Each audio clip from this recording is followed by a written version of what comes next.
There we go. Wednesday morning, October 24th.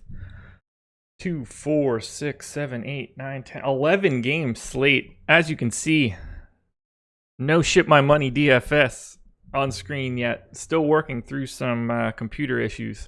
So he is just going to pop up at some point in time, hopefully. But we didn't want to keep you guys waiting any longer, so I am going to get started. Hope everybody had a good Tuesday. I did not, because I had a lot of Nikola Jokic, who played mid-20s minutes, and I had 0 Blake Griffin, who decided to be, 4 years ago, Blake. So good for him on that, I guess. It's not someone that I'm normally off either. That's the weird part. He usually projects really well, but the problem was Nikola Jokic being reclassified as a power forward. So super, super, super annoying. I hope everybody else was able to capitalize, though. We've got a lot to go over here. One thing I want to point out before we start, if you use the code NBA Strategy, 3-day free trial. You can't use it on a Fantasy Cruncher package, but I need to change this little graphic here too. No more 7-day. It was only for the first week of the season. 3-day free trial. Non-Fantasy Cruncher packages only. NBA Strategy is the promo code. Come check us out. Like and subscribe really helps us, so I would appreciate that too. One thing I want to point out, NBAWowie.com, a site I use pretty regularly to check and see how people perform when people are on or off the court, is no longer at NBAWowie.com. I don't normally plug other things like this so quickly, but I think it's a really valuable resource. AddMoreFunds.com has picked up NBA Wowie. It's completely free. You just have to sign up for a free account there, but the whole site is still the same. I assume they're going to build out more, but just in case people were looking for NBAWowie.com previously, information's not going to get updated there. It is now at addmorefunds.com. So that's NBA Wowie now. Alrighty, I am going to get started taking a look at these games, and hopefully we'll see some Adam in the near future. What up, chat? Just wanted to say hi to everybody. And get back to our premium Slack chat. And there we go.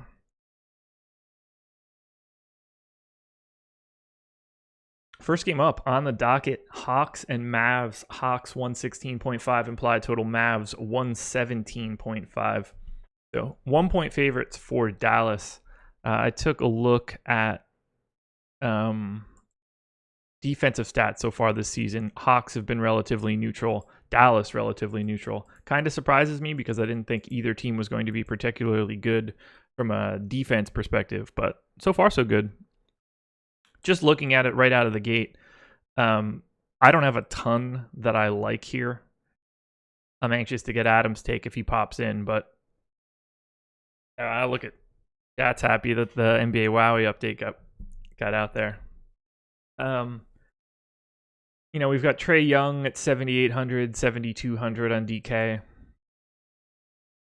He's not a guy that I'll be going crazy for, but I think that he is viable. The only guys that I'm looking at would be one, Wes Matthews, 5,400 on FanDuel, 5,200 on DK. I like him when Harrison Barnes isn't there. I think that having Luka helps him by stretching the floor a little bit more. So Wes Matthews is a guy that I recommended, I guess it was 2 nights ago. Either Monday or Saturday. One of those two things. All the days are the same anymore. So Wes Matthews is a guy that I'll be going to. I'm not so sure that I'm going to be riding the Luka train much, although on DK it's a little bit more palatable, but Luka up to 8,300 on FanDuel. What is that jump?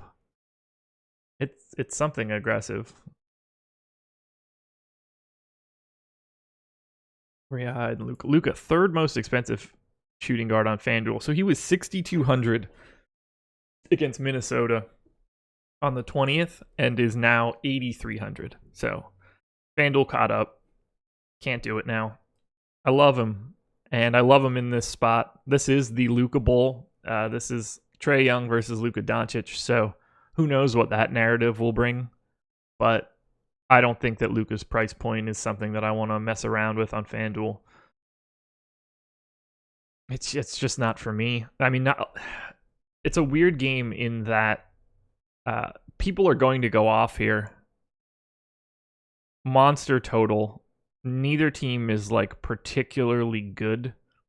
The Mavs definitely have more real NBA players than the Hawks do, but I'm having a hard time figuring out how to hash out bad teams like this. So, DeAndre should be great here. It's Alex Len. I mean, Dedmon's solid, but he can only play 19 minutes or something. DeAndre should have no problems with Alex Len. The problem is he's 8,300 on FanDuel and 8K on DK. I don't have a ton of upside in DeAndre Jordan in this spot. I want to, but he's just fine for me. There are better options out there. I could be talked into it, I guess. But I don't really have an interest in Dennis Smith at 6,900 or 6,300 on DK. I mean, Dwight Powell's been hyper efficient, but 5,000 on DraftKings is a tough sell. 4,700 on FanDuel.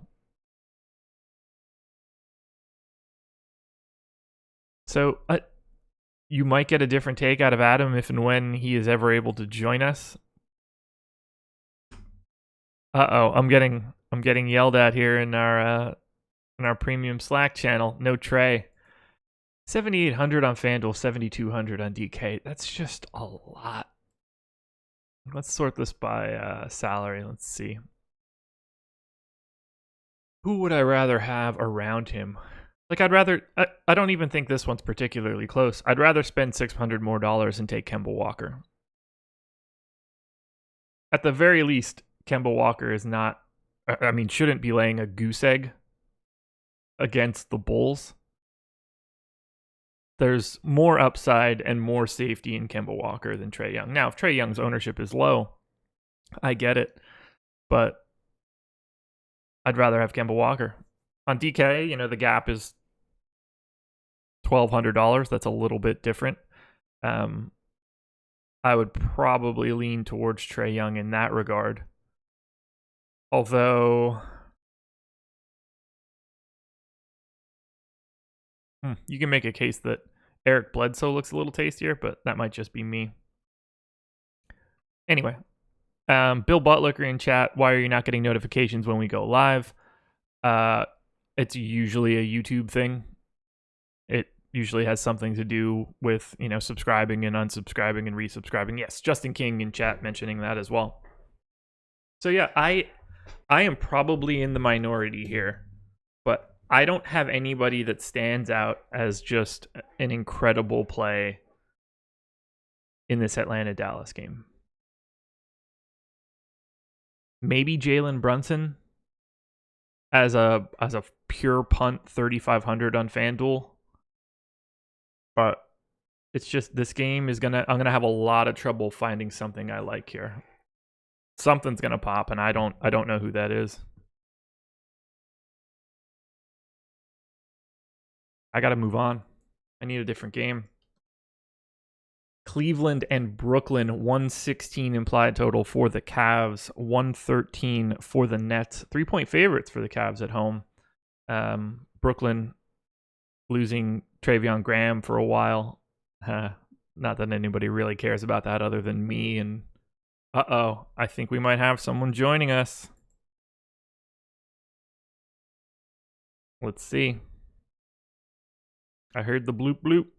It's connecting. Still connecting. There he is. How's it going? Not too bad. Directly live. Welcome to the show. All I've done is talk about Hawks and Mavs, and I didn't exactly have any hot takes. Not a game that I feel comfortable going to, but I want to. Yeah, a couple of guys I feel comfortable in, like Trae Young. I feel really good about. Luka Doncic, I feel really good about. But outside of that, Wes Matthews, I think plays big minutes. But I think it's a game that the secondary options are going to be pretty risky just because of the rotations that both teams run. Dwayne Dedmon being back for Atlanta, I think, has the potential to really screw things up from a predictability standpoint. Guys like Bazemore and Prince still can play big minutes if they're playing really well. But I think that they're going to be on a shorter leash because Dedmon coming back kind of pushes Amari Spellman and Alex Poitras out to the 4 and makes it so if Bazemore or Prince is struggling, they can easily find themselves on the bench. So that makes them more of just tournament options for me. But Trae Young, I mean, the minutes are phenomenal. He's been playing really, really well. And then Luka Doncic is playing like 36 minutes a night. Yeah, so Luka up to 8,300 on FanDuel. I think that's going to be a tougher sell for me now. Still 7,100 on DK, so it makes more sense there. But I can't get to Luka now, like with any sort of passion. He's up like $3,000 in 2 games. Yeah, I hadn't seen the FanDuel price. I agree with you for sure, especially without the double-double and triple-double bonus over there too. Yeah. And then for Trae Young, for me, this was again for my FanDuel take. I'd rather spend $600 more and take Kemba Walker against the Bulls. Yeah, I agree. There's like Trae Young can give you a really nice game. Trae Young could also go 2 for 19 from the field in this one. Yeah, I mean the thing for Young, like they're just running him into the ground. Yeah. I mean he played, I think, like I don't have Popcorn Machine up yet, but if I remember right, he played 20 first half minutes last game. And like I'm not going to project him for 40, but I think it's really, really easy to project him for 36 with the potential for more.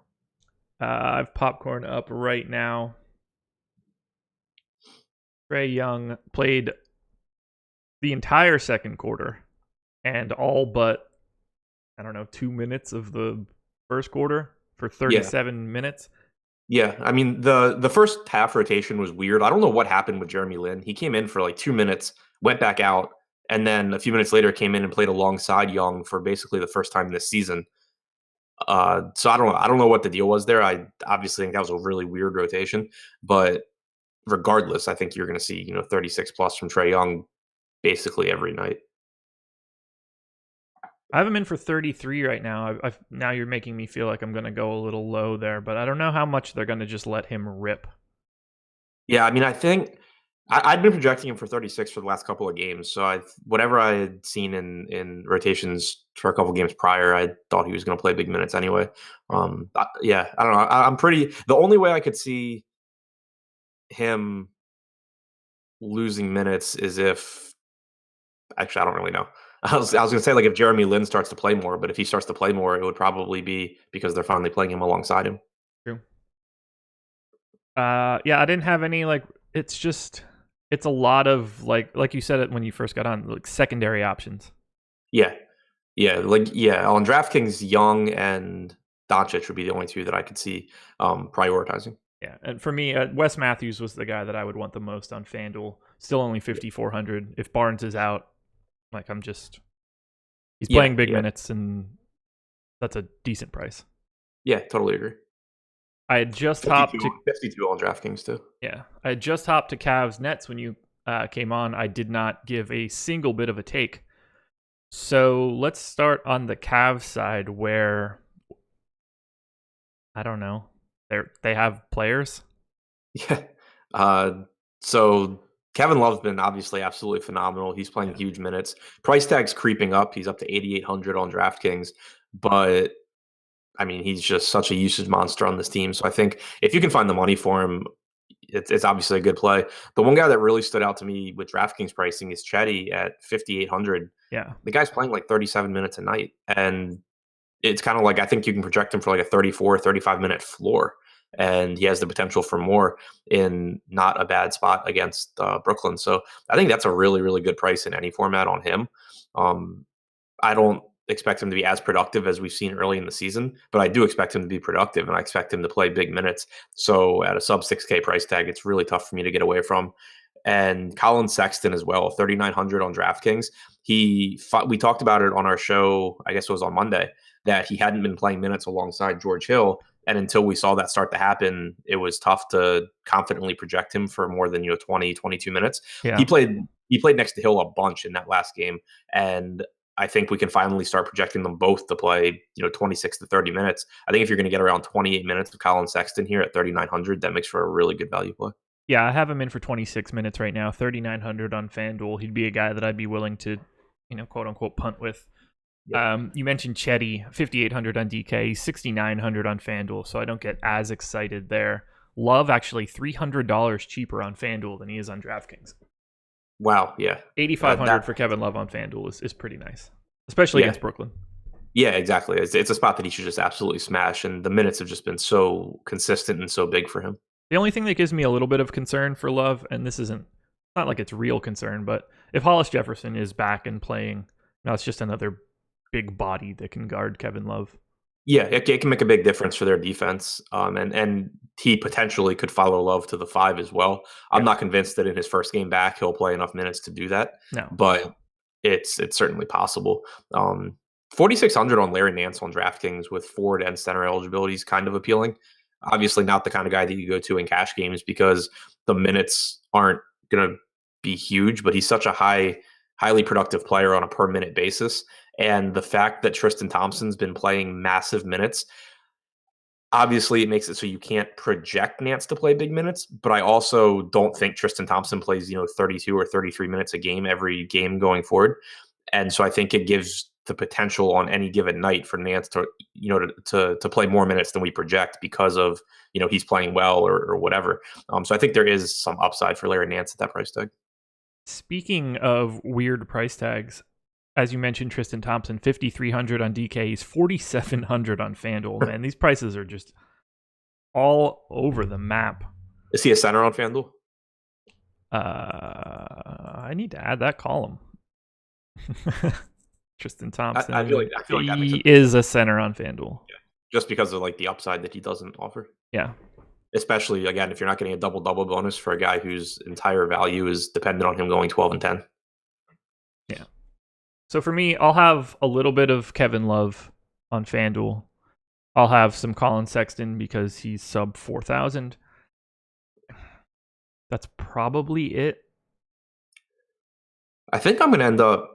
I haven't built anything yet, but just looking at the prices on Cleveland on DraftKings, I could see sprinkling in a lot of these guys in the tournament lineups, just, kind of rotating them around, because obviously we already talked about 3.5 or 4 guys that we like at DraftKings prices. Yeah. And that's without even mentioning George Hill and Rodney Hood, who both probably play about 30 minutes at, $4,800 price tags.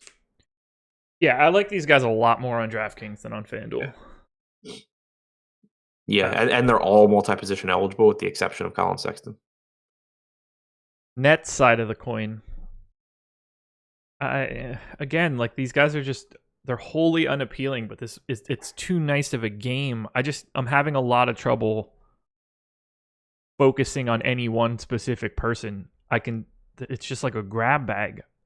It's a bunch of guys priced similarly that play a normal amount of, I can't hash it out on FanDuel. The pricing is garbage. So the only guy that I'm really looking at potentially could be Alan Crabb at 4K.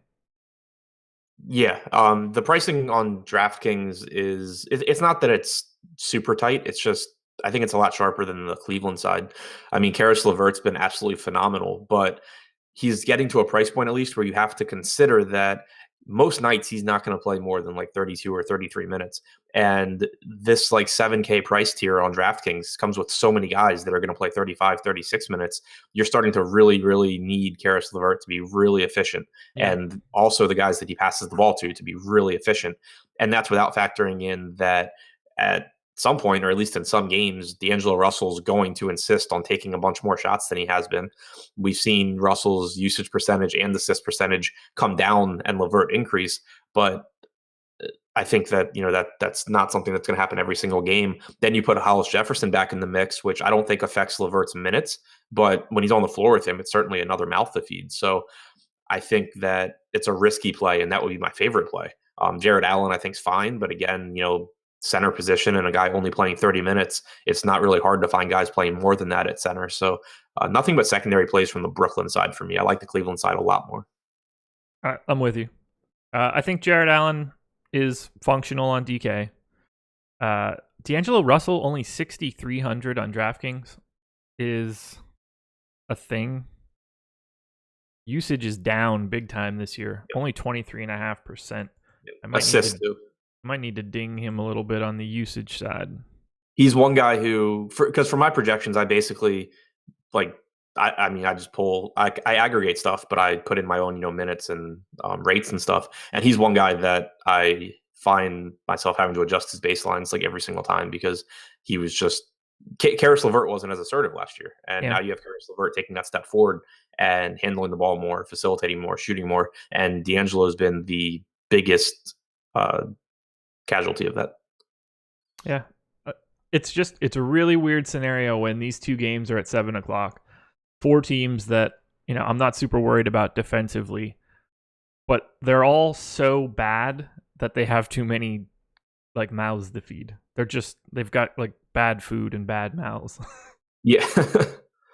Yeah. If it weren't an 11-game slate, I think I would be interested in stacking this game. Yeah. And I mean, I guess it's still not crazy, but I just don't really game stack on 11-game slates. Same. Moving on. Heat and Knicks. I wish this was mid-90s. This would be a barn burner. Jeff Van Gundy hanging on people's legs and shit. 116 implied total for the Heat. 108 for the Knicks. That's an 8-point line for Miami. We'll start with the Miami side here. Whiteside, 7,900 on FanDuel, 7,400 on DK. I like it. I guess. I mean, I got him in my first crunch at a decent clip, 16% Whiteside. He's a guy that I'll be focusing on. I hope focus might not be the right word. Looking at, just because I don't care about the Knicks, and Enes Kanter is not great defensively. Yeah, I'm with you. I think we haven't had one in a while, but this is a spot where I think you can actually be confident in Whiteside's playing time. Yeah. And it's a spot that he should also do well. The last couple of teams that Miami faced have been teams where they at least had the potential to run small and force Whiteside off the floor. Not that it necessarily happened, but it was at least a concern going in. Kanter's been pretty steadily playing, 33 minutes a night. Yeah. And I don't see why Whiteside wouldn't just match up with him the entire time, as long as he's not in foul trouble or anything like that. So I feel as confident projecting Whiteside for mid-30s in minutes as I have probably all season long. And I think it's a really good spot for him. Justice Winslow coming back just kind of screws up everything else for Miami. This had been a team that I really liked taking guys from early on because you had Rodney Magruder locked into mid-30s. You had Josh Richardson approaching 40. You had Derek Jones Jr. at basically min price playing, or at least if he could avoid foul trouble, pushing 30 minutes a night at the 4. But now with Winslow coming back, even if I project him for 25 minutes at the 4, you still end up, you lose a bunch of minutes for Derek Jones.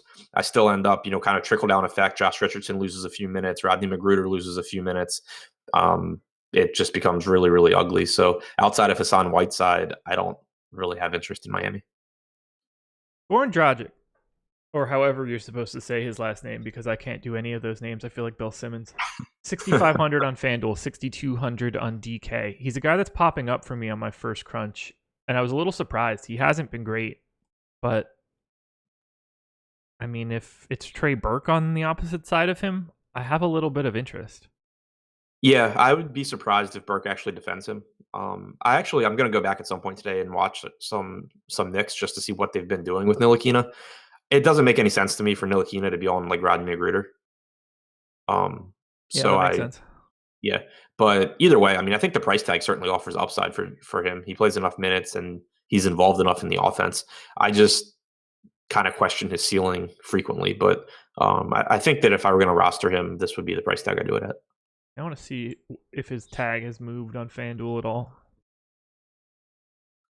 He's the 2, 4, 6, 10, 12, 14. He's the 15th most expensive point guard today on FanDuel. Yeah, that's a nice price. So he was 67 in the last game. He's just been in the mid 6s. But I think him at that price tier compared to other point guards, he has a ceiling higher than the 15th best point guard on FanDuel. Is just sort of how I feel. Yeah, I agree. For his role. Without question, he's playing. And there's really no choice in the matter for Miami. Let's go to the Knicks side. 7,200 for Kanter, 7,000 on DraftKings. I got an overwhelming amount of Cantor. He may be my favorite center of the day for right now until we get through the rest of these games and start talking about it. But on my first crunch, he is the overwhelming priority at center. Yeah, I like him a lot. The price tag keeps being cheap, and he's playing steady minutes. It's not a bad matchup against. It's not a great matchup, but it's not a bad matchup against Whiteside. Cantor, is one of the best rebounders in the league. He's capable of scoring without it having to be at the rim, which is really important when you talk about Whiteside. And the price is just, kind of cheap. I think that mentally, I feel lower on Cantor than I should, just because of like how many years he was, inconsistent in his minutes, but that hasn't been the case this year. And I feel pretty confident, projecting him for 32, 33 minutes in this spot. And he's just such a productive player when he's on the floor that it's hard not to like him. Yeah, I have him at 32 minutes right now. I want to see what his price has been doing on FanDuel. He was it's going down. 7,500 in the first game, 76 in the second game, 7,500 in the third game. Now he's down to 7,200. Gone for 30 fantasy points, 41 and 47. To me, this is one of the best spots of the day. I don't like saying that about him, but yeah. So I just pulled up semi-related. I mean, that just to mention from the Goran Dragic side, I just pulled up a few clips from the Milwaukee and Knicks game from Monday. And in the first quarter, and I only was able to look at a couple of plays, but in the first quarter, it looked like Trey Burke was on Eric Bledsoe. Not surprisingly, in the fourth quarter, it was Ntilikina on Eric Bledsoe. And Bledsoe was really hot early, if I remember correctly. Yeah, I think Bledsoe ended up with like 48 fantasy points. Yeah. So obviously Milwaukee different in that they have more guys that need to be defended than the Knicks do. But Miami. I had no idea. Yeah. There's a different talent level between the New York Knicks and the Milwaukee Bucks. Crazy stuff. I don't have any real interest in Tim Hardaway unless you're playing in a GPP because he's just going to shoot. Just not a guy that I normally want to have. Yeah, prototypical GPP play though. Just 36, 37 minutes and just chucking up shots. Yeah, he's been good so far.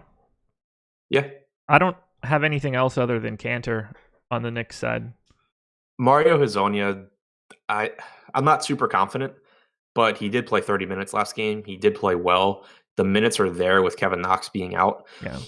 I think it's a spot potentially where you could see some different rotations based on different games and different matchups where it's going to be really, really difficult to predict. Like in the game against Milwaukee, I had actually projected Alonzo Trier to get minutes over Hezonja because I expected Milwaukee to go with their normal small closing lineup. Of course, they didn't. They closed with Brook Lopez alongside Ilyasova, and so you saw Hezonja on the floor. So I'm not convinced that Hezonja consistently plays those minutes and consistently gets the closing minutes. I think it will be lineup dependent, but I think he's cheap enough that you can certainly roll the dice on him. He does have upside here. And Miami, I guess at the 4 is going to have a lot of Justice Winslow, Kelly Olynyk. So I think he could be out there. I never get Hezonja right. I can't do it Neither today. Neither do I. Anybody else in this game you want to touch on? Don't think so. Raptors and T-Wolves. Raptors 116 and a quarter implied total. T-Wolves 108 and a quarter. 8-point favorites for Toronto at home against Minnesota. We'll start on the Toronto side. Going back to the well once again. Kawhi Leonard 9,400 on FanDuel, 8,700 on DraftKings. I'm going to have a ton of Kawhi Leonard tonight. Am I crazy? Nope. I mean, the usage is there. The only issue is I assume him and Jimmy just match up with each other, and it could lead to inefficient nights for both.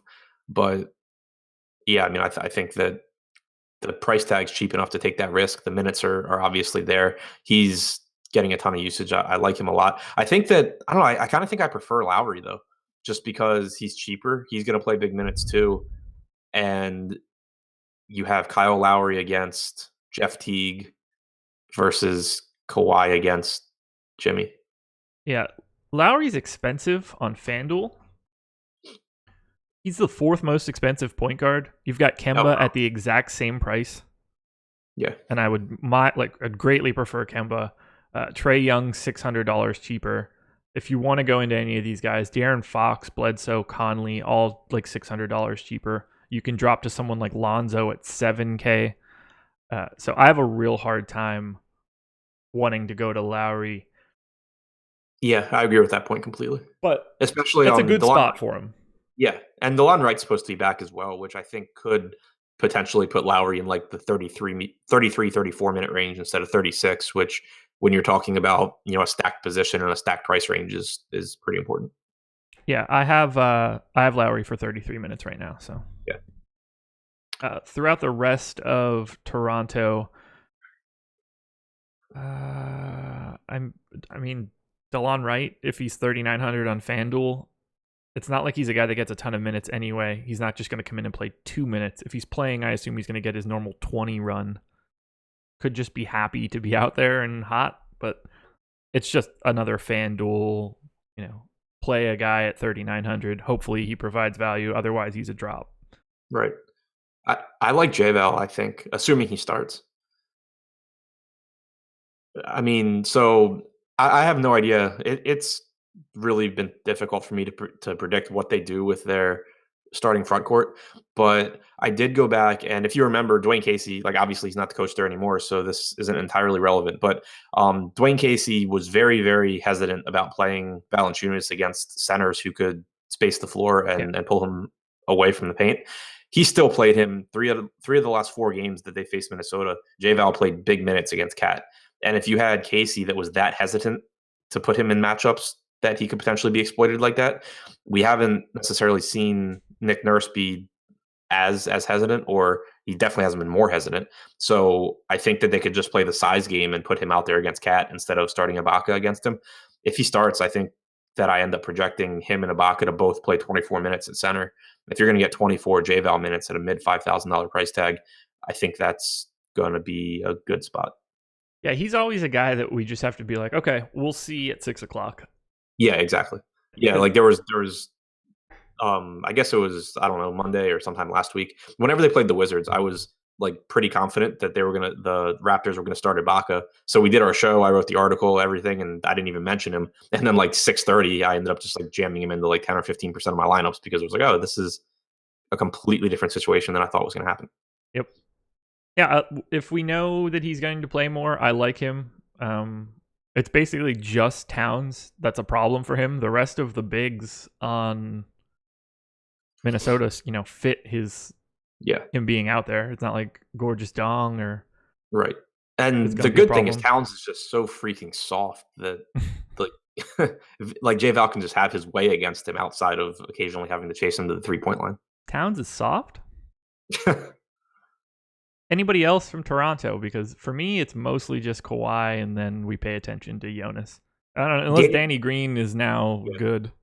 I was going to say Danny Green is a value play. I mean, 32 minutes at $4,400 is pretty appealing. Yeah, he's always been such a fantasy ghost. Yeah, he's also going to get Andrew Wiggins' defense. Andrew Wiggins not good? It's weird that the things aren't working out for the Timberwolves with all of these very specific things that we knew even before they started. Yeah. Yep. I mean, it's just the fact that like Tyus Jones doesn't play big minutes on this team is still just mind-boggling. The fact that Derrick Rose does is also mind-boggling. Yes, it is. Although I am rooting for Rose. I'd like him, he was awesome. Yeah, he was. Sad. Speaking of the Wolves, Karl Anthony Towns, 9,200 on FanDuel, 8,200 on DraftKings. What do we do here? JVal sucks at defense. Karl Anthony Towns sucks at everything. I mean, no one on Toronto is guarding him. Right. Whether it's Valanciunas or Ibaka or Siakam, they don't have another guy. Like Kawhi, maybe. Right. I think he's probably going to have his hands full with Jimmy Butler. It's like... I don't know how to project Karl Anthony Towns anymore. I don't do it with any confidence, that's for sure. No, I'd be better off projecting him and how many kills he's going to get in Fortnite. It's probably more consistent. Right. I mean, you can't argue with the price tag. He's certainly priced now to what he's been doing and not how capable he is. And so that obviously makes me want to go back and start rostering him. I had said when he was up around 9K that I didn't really have interest until he was priced appropriately for whatever the hell's going on in Minnesota. And now he is. I mean, the guy, the minutes have fluctuated too, is the thing. Like, he's had games where Derrick Rose closes over him. He played 33 minutes last game. Still, though, I think you have to like project him for 35, and just ends up coming with such a high floor for that price. And we know that the ceiling potentially is there. I'm going to end up playing him and just hoping for the best. Same. It's just this team, man. 8,900 for Butler, 81 on DraftKings. Especially the fact that Kawhi being on Toronto does make me like Cat quite a bit more too. Same. I don't have a ton of interest in Jimmy Butler here, but again, 8,100 on DK. He's probably underpriced. Yeah, not super significantly for me anymore though. I think that he still has upside, but I think that it's a much fairer price. Like, he's not someone I'm jamming in. I didn't even play him in cash last game. Not overly interested in Jimmy here. Cat is my favorite guy from Minnesota. Okay. I was going to ask, what do you think of Teague or Wiggins, both under 6K on DK? Wiggins actually under 6K on FanDuel as well. I feel like that's probably a little low for him. Yeah, I think Wiggins is fine. I would play Wiggins over Butler at their prices, assuming Wiggins plays. He is questionable, but right. He said he's going to play. He doesn't ever miss. So right, yeah, he doesn't miss games. The game's in Toronto, where he's from, so I expect him to be out there. He's been really good against Toronto in his career, hasn't he? I'm not sure. It wouldn't surprise me though. I'm almost positive that he goes like bananas in Toronto. Probably the same reason he's been really good against the Cavs. I forgot we had that conversation. Andrew Wiggins is the name I'm looking for. Not baseball reference. I want to check it out here quick. Game logs. Nope. Splits. Career. I could be just making this up, but Toronto. Oh, I can't sort that. That's annoying.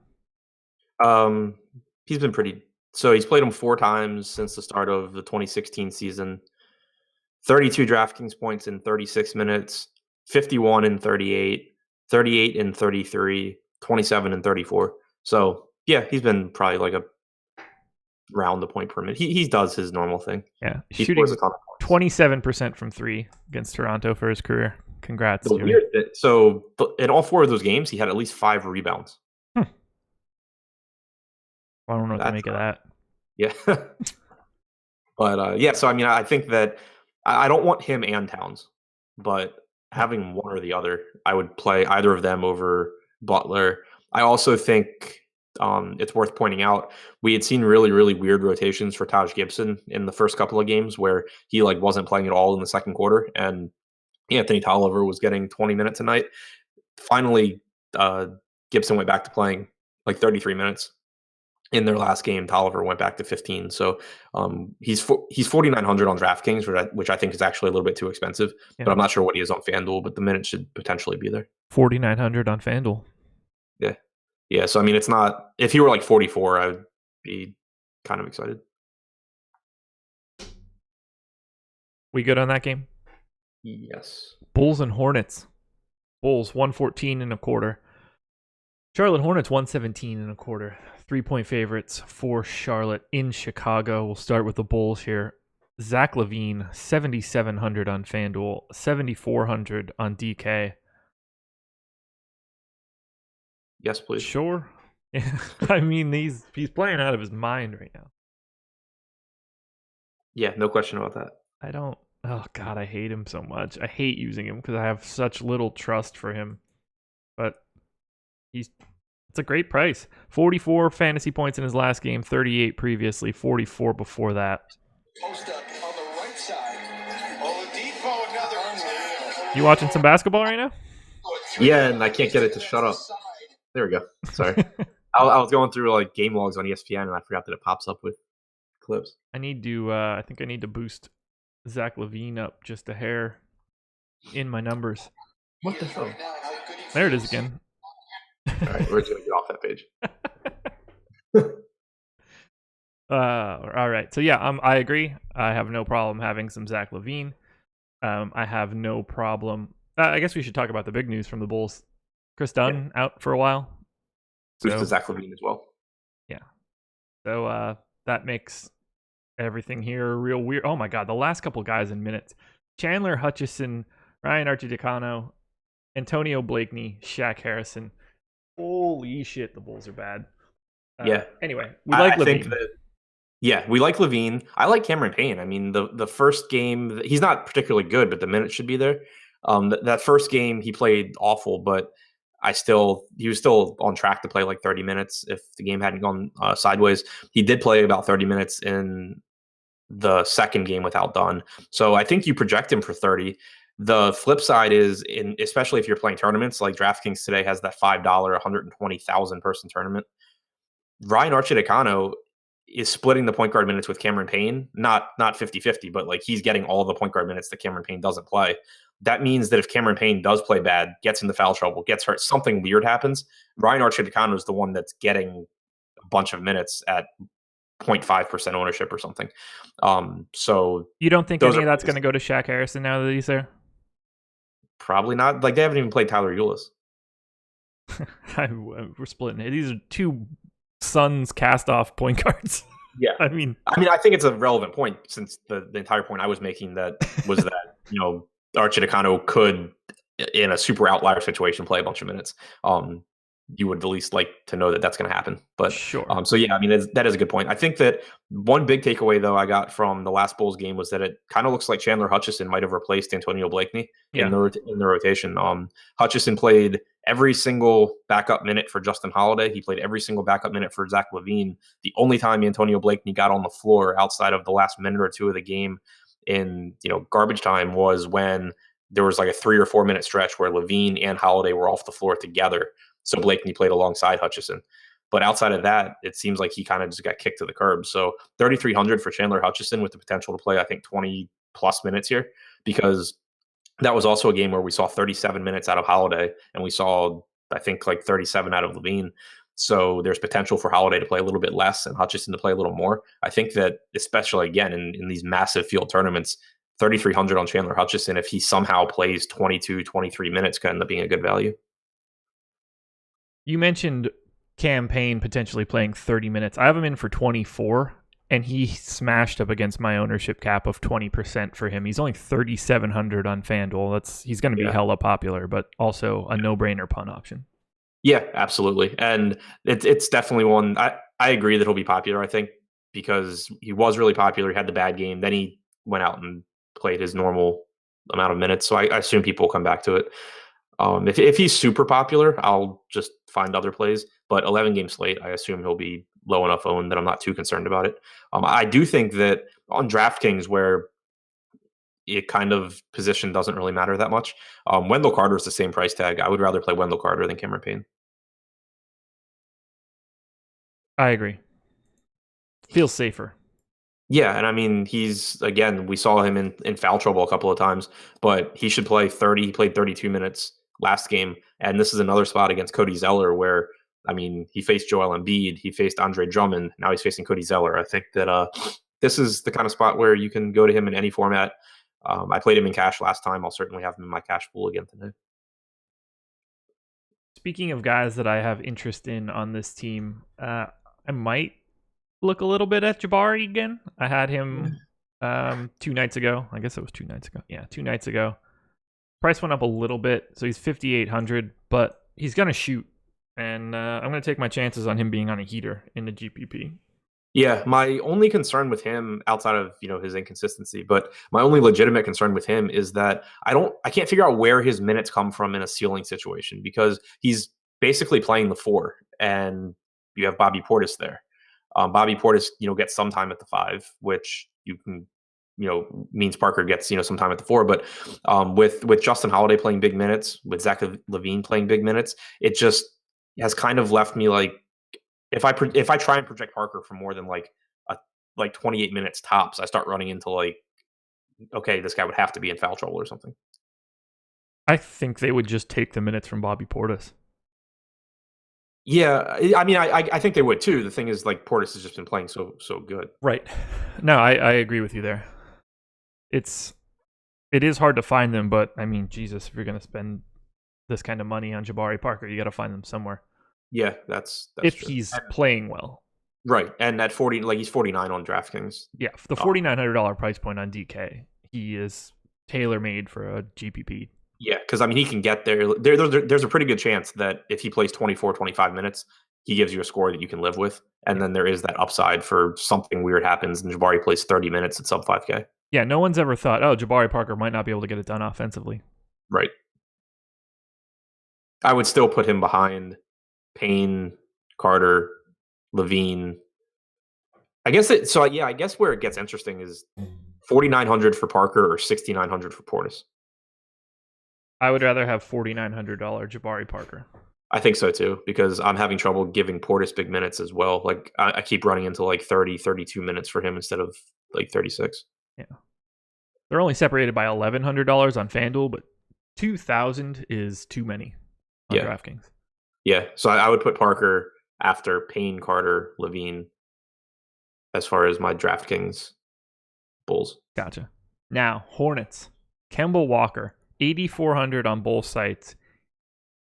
You should be focusing on Kemba Walker pretty heavily on FanDuel. There is no defense on Chicago, particularly without Chris Dunn.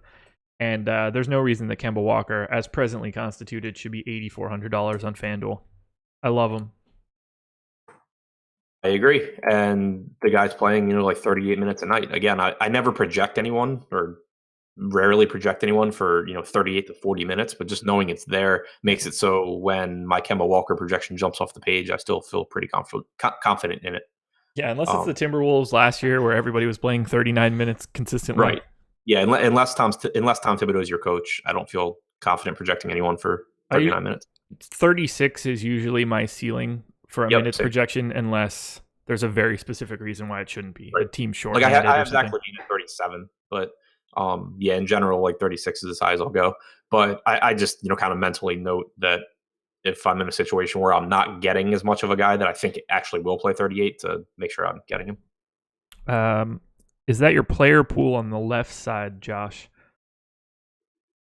I assume you mean the right side, but either way, none of what you see on here is a player pool. It's the top team and the bottom team, so the home team and the road team, and then this is just a list of everybody at a particular position. In this case, DraftKings centers. So I could look at positional rankings or team by team at the same time. Nothing on here is a player pool. I don't generally have a player pool either. It usually hashes itself out for me. Outside of Kemba Walker, there are cases to be made for multiple guys here just because of how bad the Bulls are defensively. To date, the Chicago Bulls have given up 7% more points fantasy points per possession than the league average. Pretty terrible, and that is not going to continue, or that is probably going to continue rather. So you can talk me into some Nick Batum, 5,500 on DK. I think looks pretty good. You can talk me into Jeremy Lamb as well. I don't know what you just said. Batum is another potentially 38-minute guy. Yes. You could talk me into some Malik Monk, although I don't really love the price point. I like Lamb more than Monk by quite a bit. I also like Lamb more than Monk. And then that's probably it for this game. Maybe Miles Bridges, if you want to get really weird, as a full-on $3,500 punt on FanDuel, if you think that this game goes a little haywire and Bridges can get up a couple more minutes. But for me, it's all Kemba. Yep. As much Kemba as you can get. Outside of that, secondary options. I mean, I do think Marvin Williams plays around 30 minutes. Batum's like a high floor guy. I think that, again, he plays 36 to 38. So I do like him. So Kemba, clearly my number one, then Batum and Lamb, then Marvin Williams is a value play. You said Marvin Williams, you think plays 30 minutes? I think I haven't projected for 28, maybe. Okay. 20 minutes in the first game, 30 in the second game, 21 in the most recent game. I can't really figure out what's going on there. I'll have to dig into the rotations. Yeah, I have him I think I had him projected for 26 minutes at the 4 and then like 2 at center. I drank way too much water there and I couldn't breathe. Moving on, this one is kind of insane. Houston and the Jazz. Rockets 111.25 implied total. Jazz 108.75.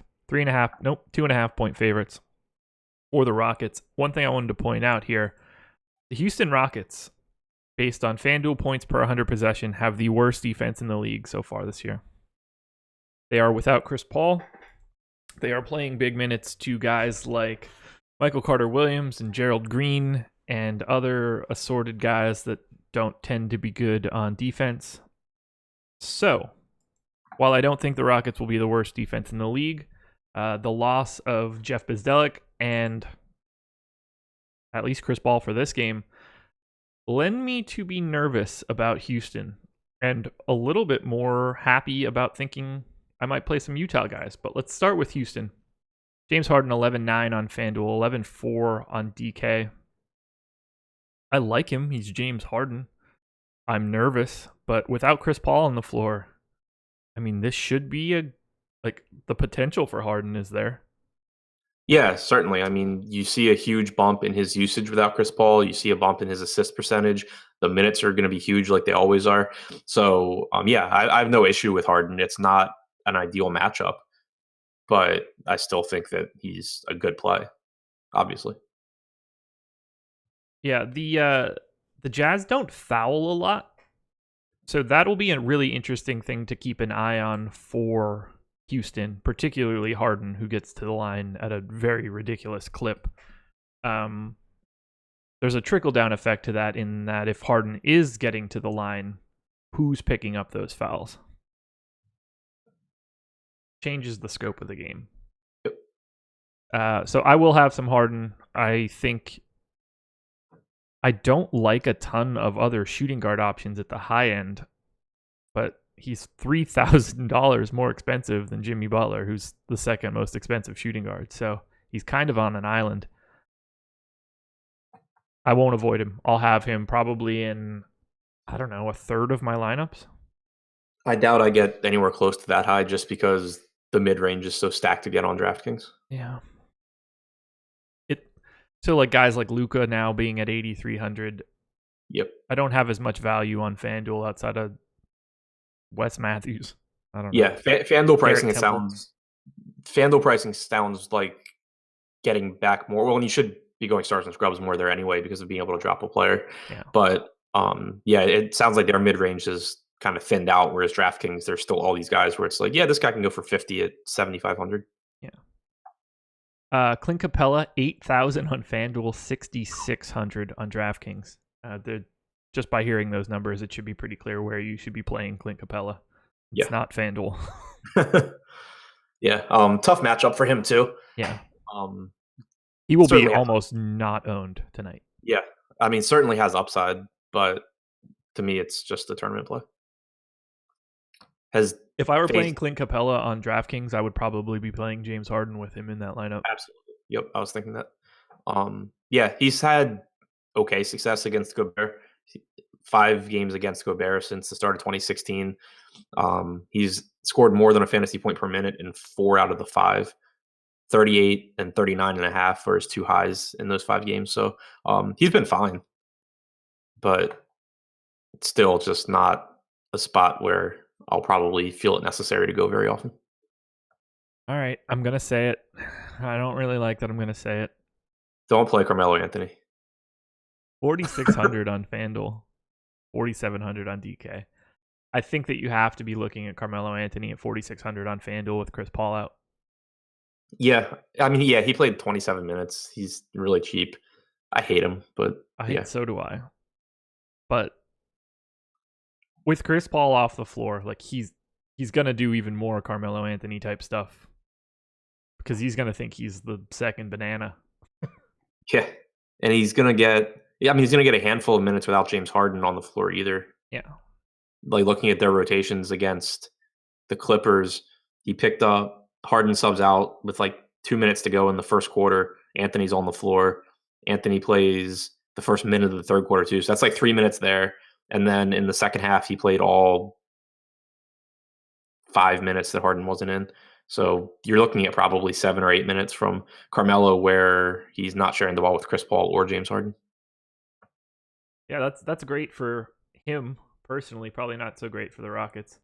Yeah, I wonder why the Rockets defense has been so bad. It's like they replaced Luka Mbamute with Carmelo Anthony. Oh shit. Yeah, that'll do it. That'll do it for sure. Eric Gordon, 5,600 on FanDuel, 5,800 on DK. Another guy that is in a significantly better spot on FanDuel than DraftKings. Yeah. I do think that he's a decent play. Yeah. 5,800 is a little steep for the spot, I think, though. Oh, Michael Carter Williams is starting today. I forgot.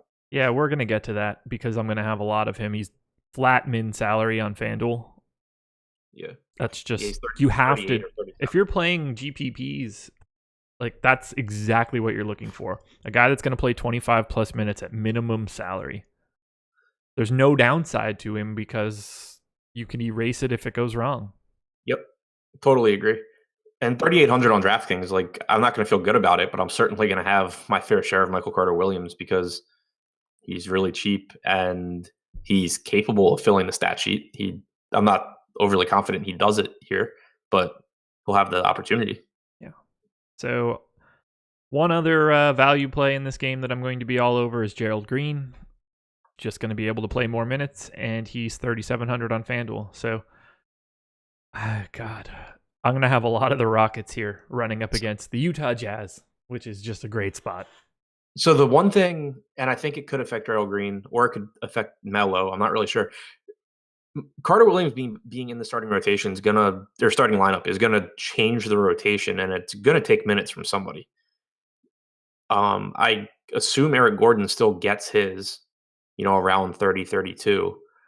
Gerald Green is the one that I think could end up taking a hit. I haven't tried to map it out and see exactly how it works, but like Carter Williams played 13 minutes last game, coming off the bench, basically just playing, 6.5 minute stints.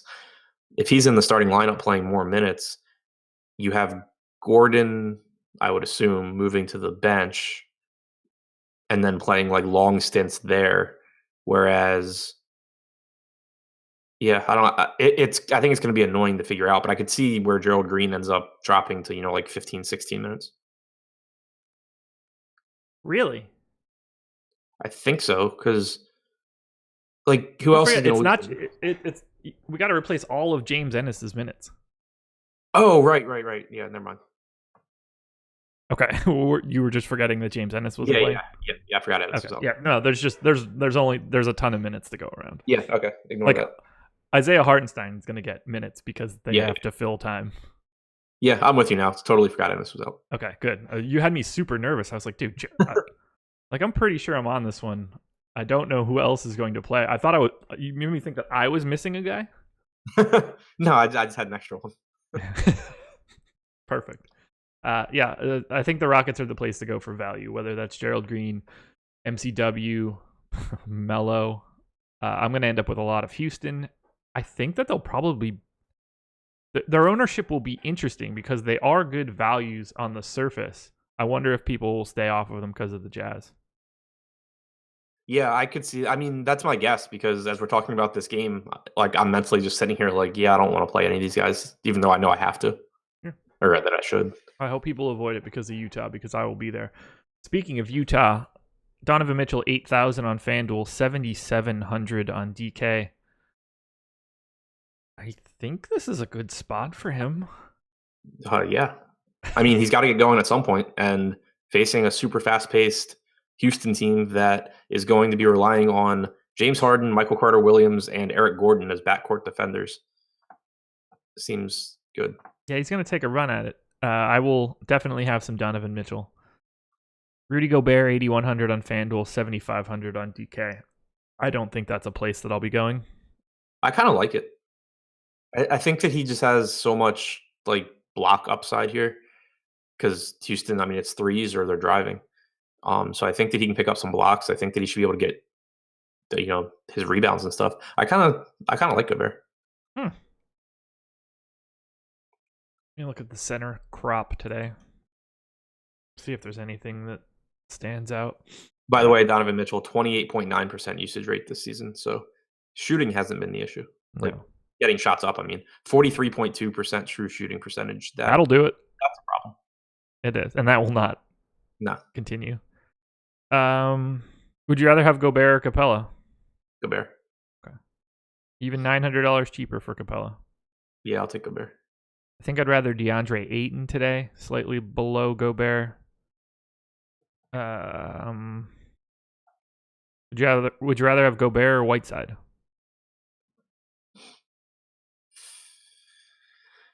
That's close.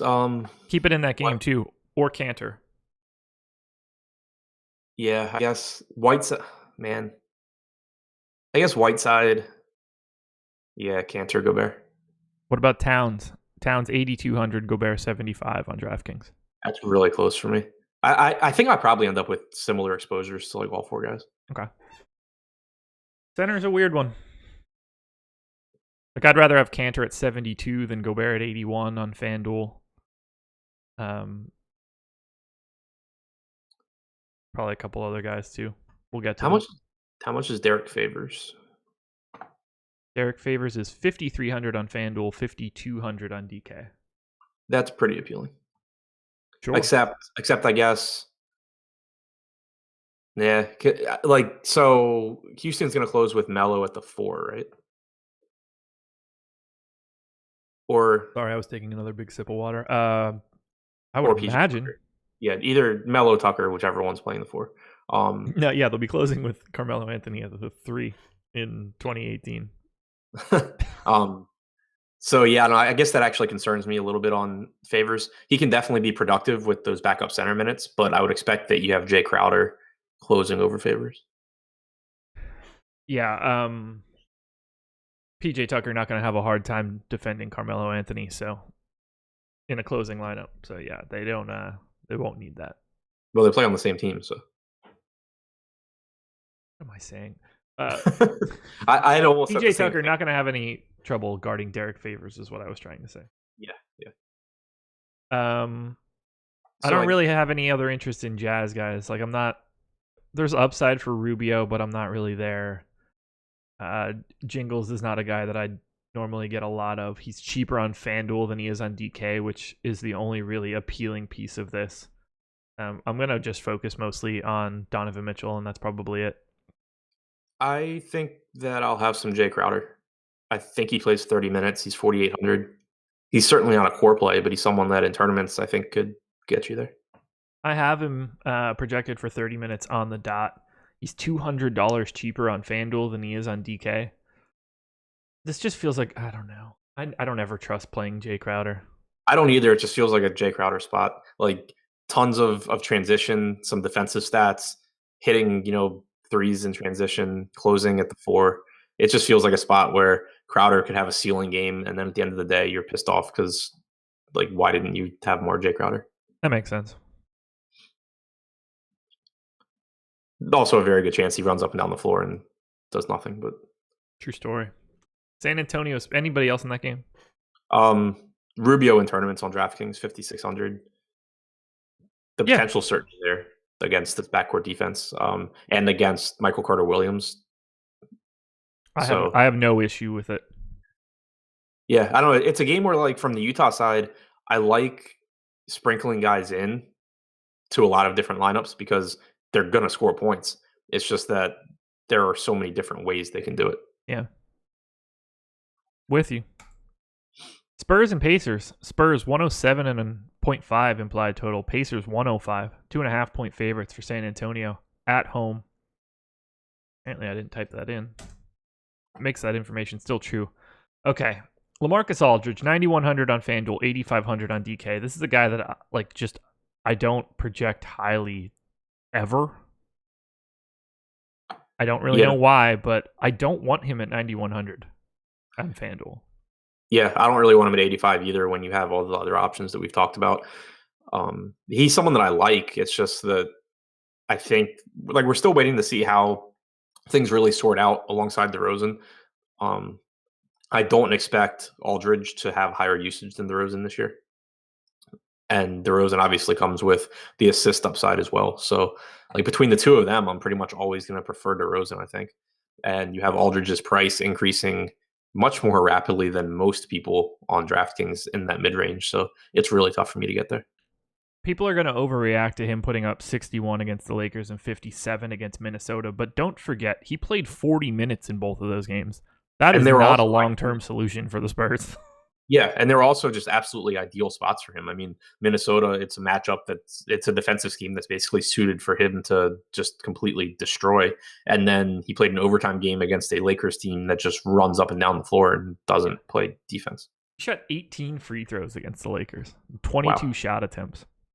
Yeah, I don't know. I would just much rather, if I'm going to play one of these guys, I would rather play DeRozan. And I think he's a little more expensive than I would like as well. Aldridge, the most expensive power forward on the FanDuel slate by $600. Kevin Love at $8,500. If you want Aldridge over Kevin Love there, please let me know who your dealer is. Those drugs sound great. DeMar DeRozan, $8,200 on FanDuel, $7,900 on DK. This is not a great spot. I can't imagine wanting to have any DeMar here either. Just Indiana is just kind of a clunky team to want to focus against for DFS purposes. Yeah, I mean, it's not even that I dislike DeRozan that much. I mean, I do like the assist upside that he brings along with his high usage, but it's just that this price range on DraftKings is so stacked with guys at every position, and DraftKings more or less is positionless since everyone plays more than one position.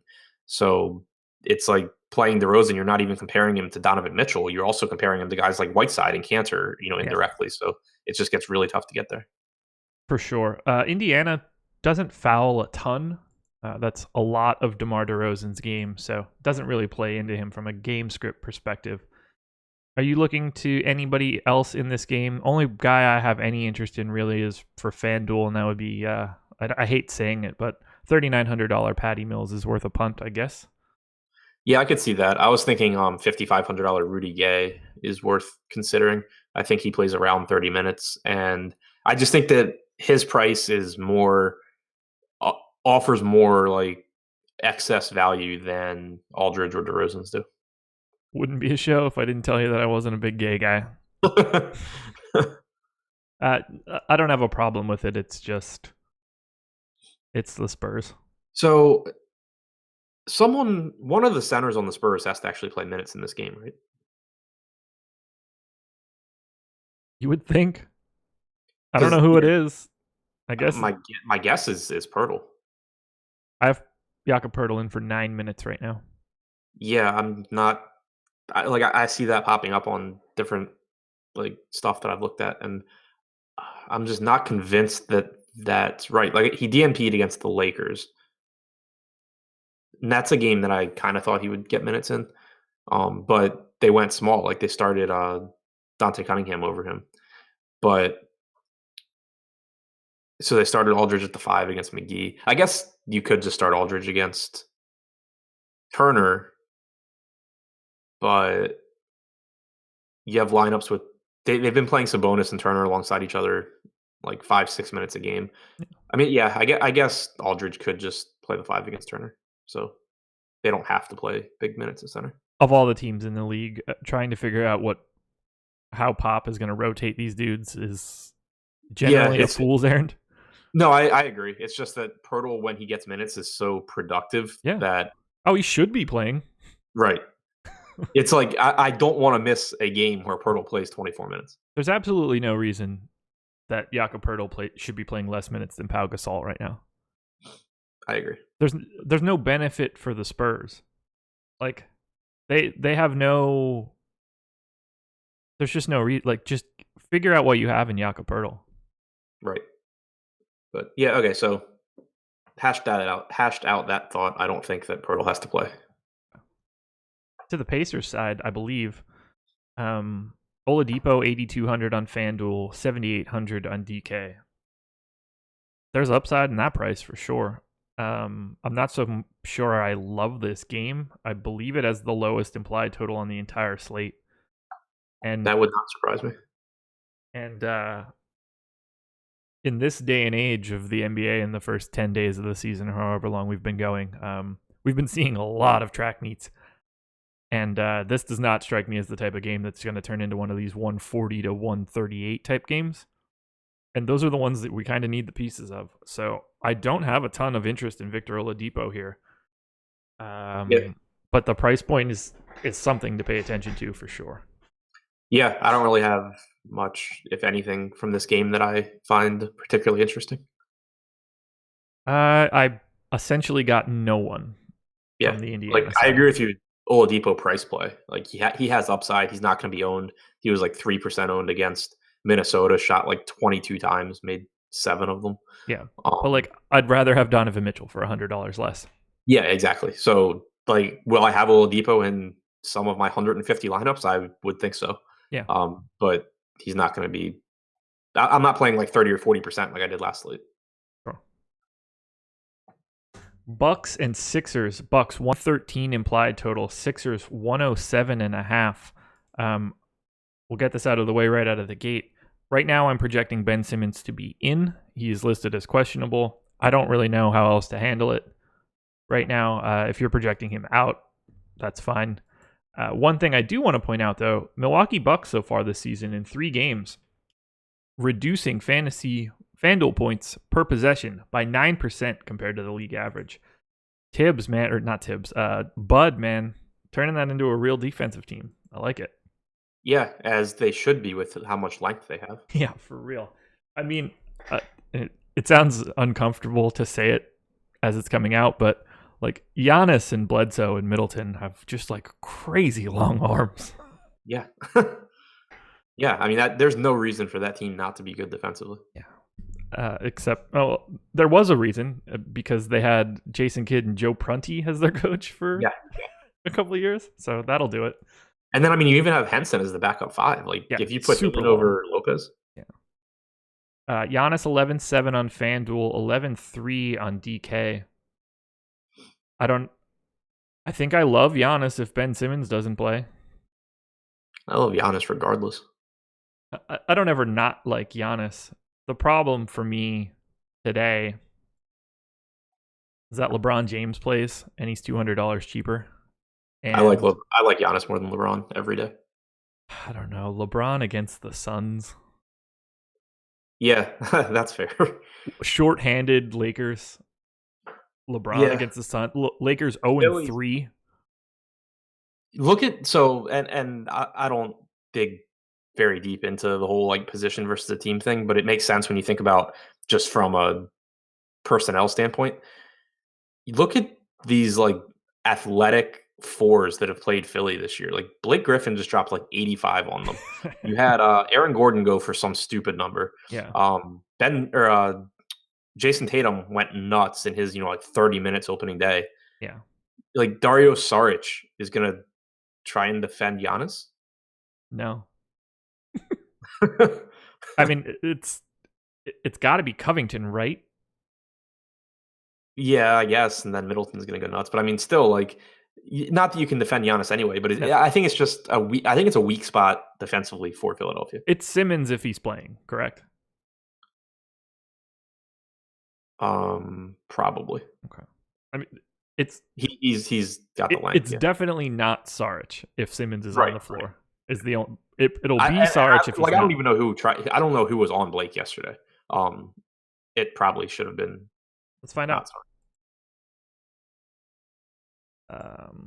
And defensive box score NBA.com stats. I probably searched for that wrong this time. Okay, today I'm actually going to bookmark this link.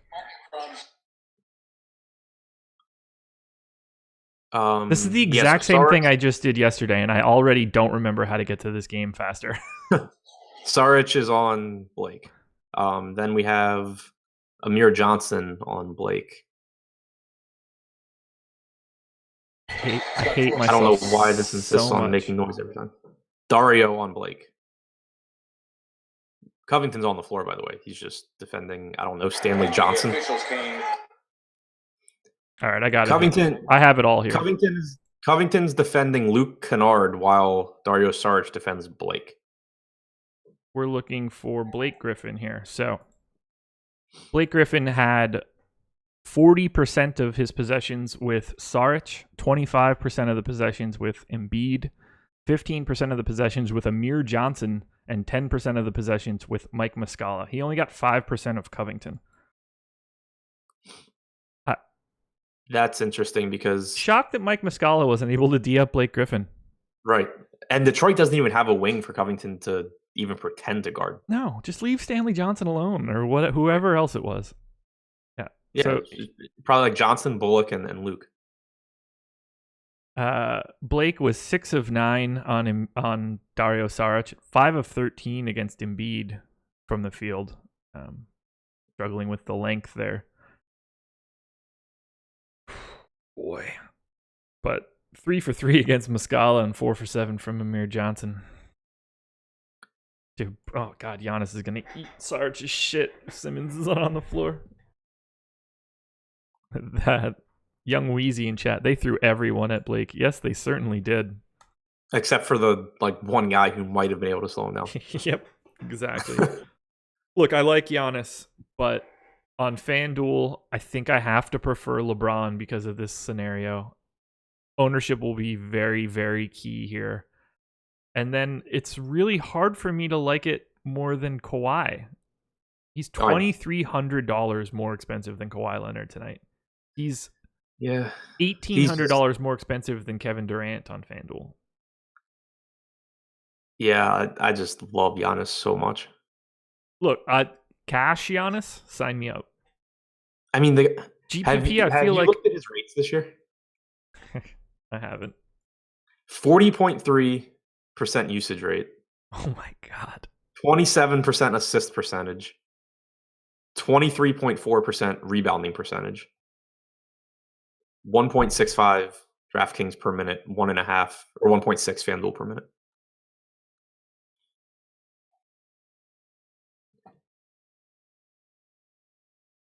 What do you want out of him tonight? Where 70. You're like, I'm happy. 70. He shot 29 times against the Knicks. And wasn't he really inefficient? Well, he's 1 for 12 from 3 this year. Yeah. But his rebounding totals 18, 15, and 15. The things that happen when Brook Lopez is your center. It was actually all joking aside about Brook Lopez not caring about doing anything but shooting the ball. It was actually a thing when he was with the Lakers. Josh Hart got a ton of rebounds, and for a while we all wrote it off as, this 2 guard can't keep grabbing 10 rebounds a night. But what it was Brook Lopez Brook Lopez doesn't care about rebounding, but he'll box his guy out and clear it out and let a different player just come in and grab uncontested rebounds. How bad would Russell Westbrook want to play with Brook Lopez? Right. Yeah, exactly. My guess would be that that's what's happening with Giannis here, and that he's going to just post crazy rebounding totals.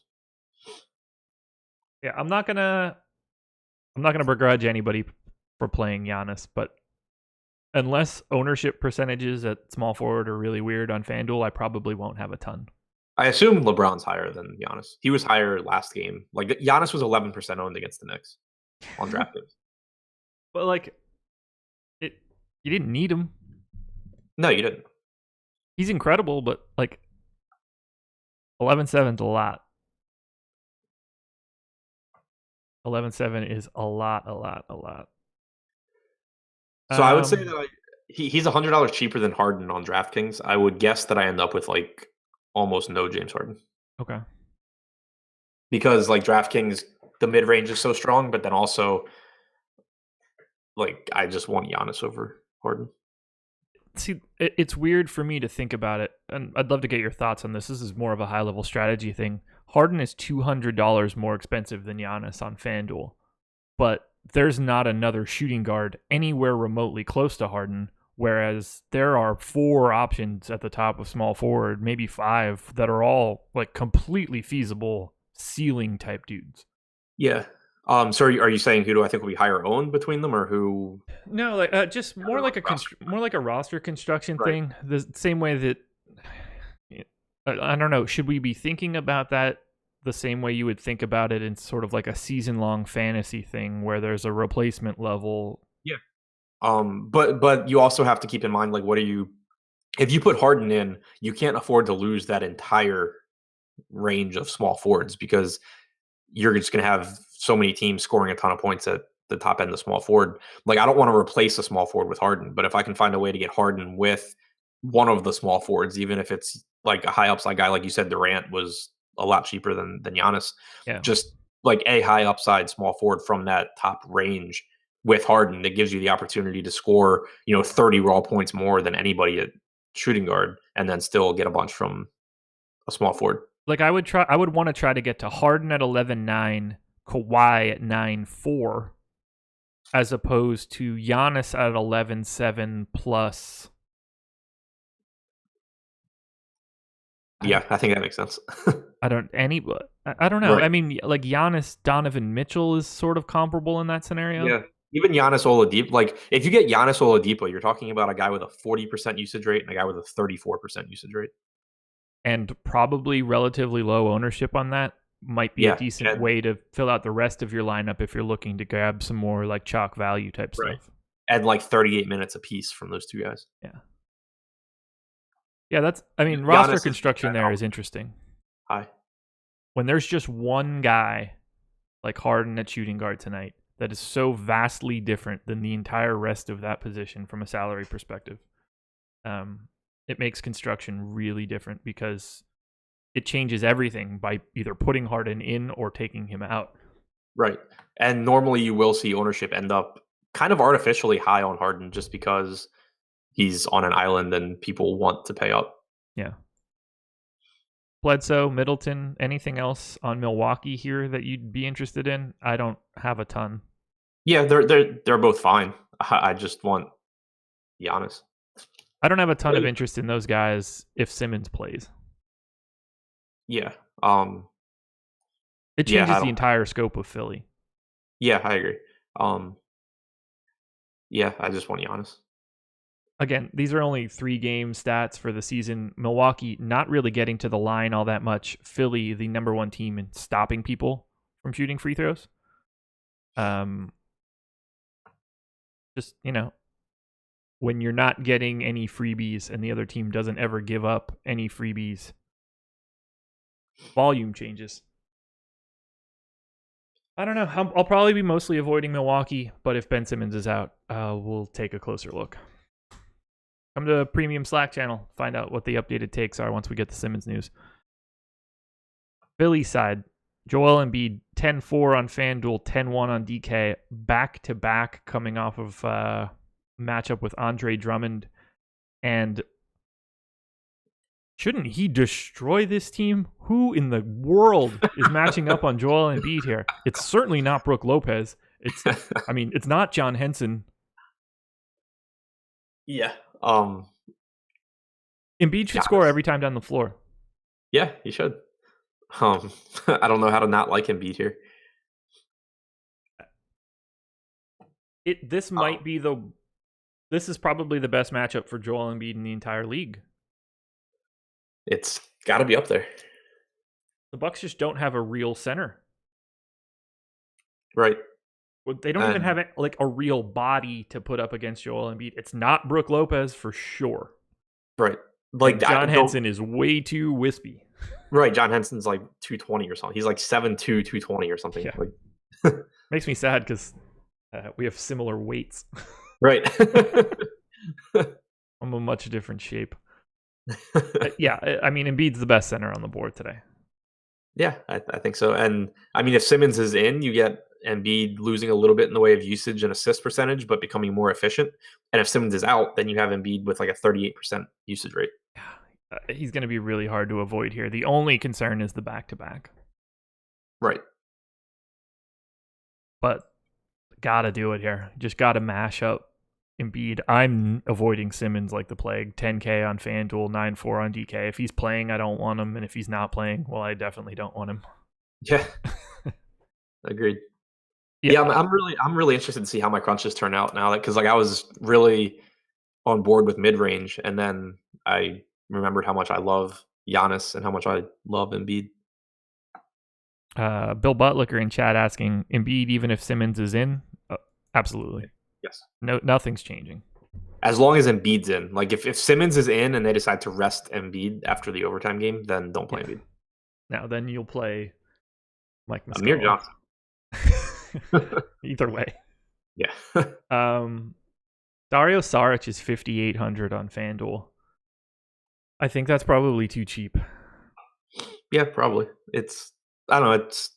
I think it's too cheap. I don't think it's like egregious. He's 61 on DK. Yeah.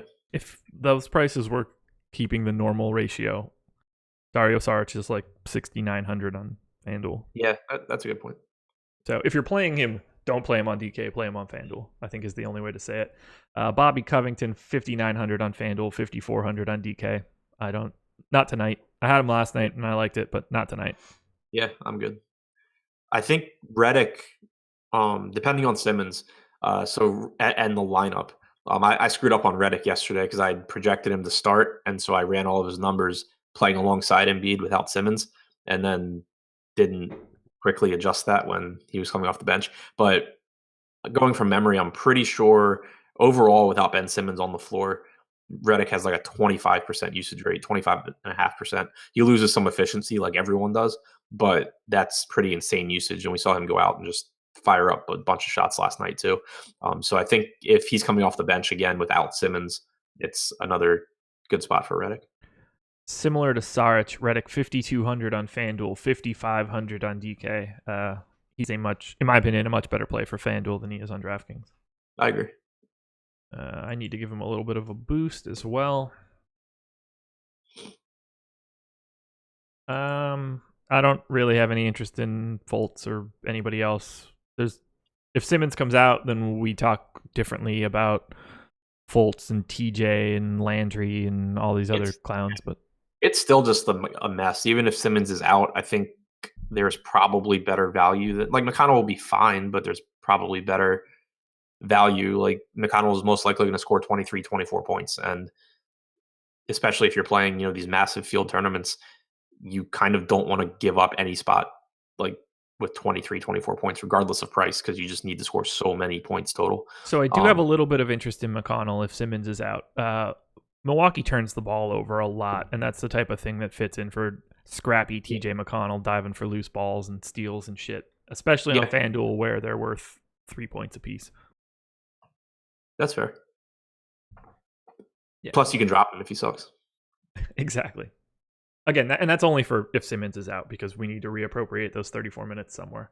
3 games left. We're already at an hour and a half, going really well. Anyway, Suns and Lakers. This is the one. This should be a relatively popular game. Suns 117 implied total. Lakers 119.5. Lakers 2.5 point favorites in Phoenix.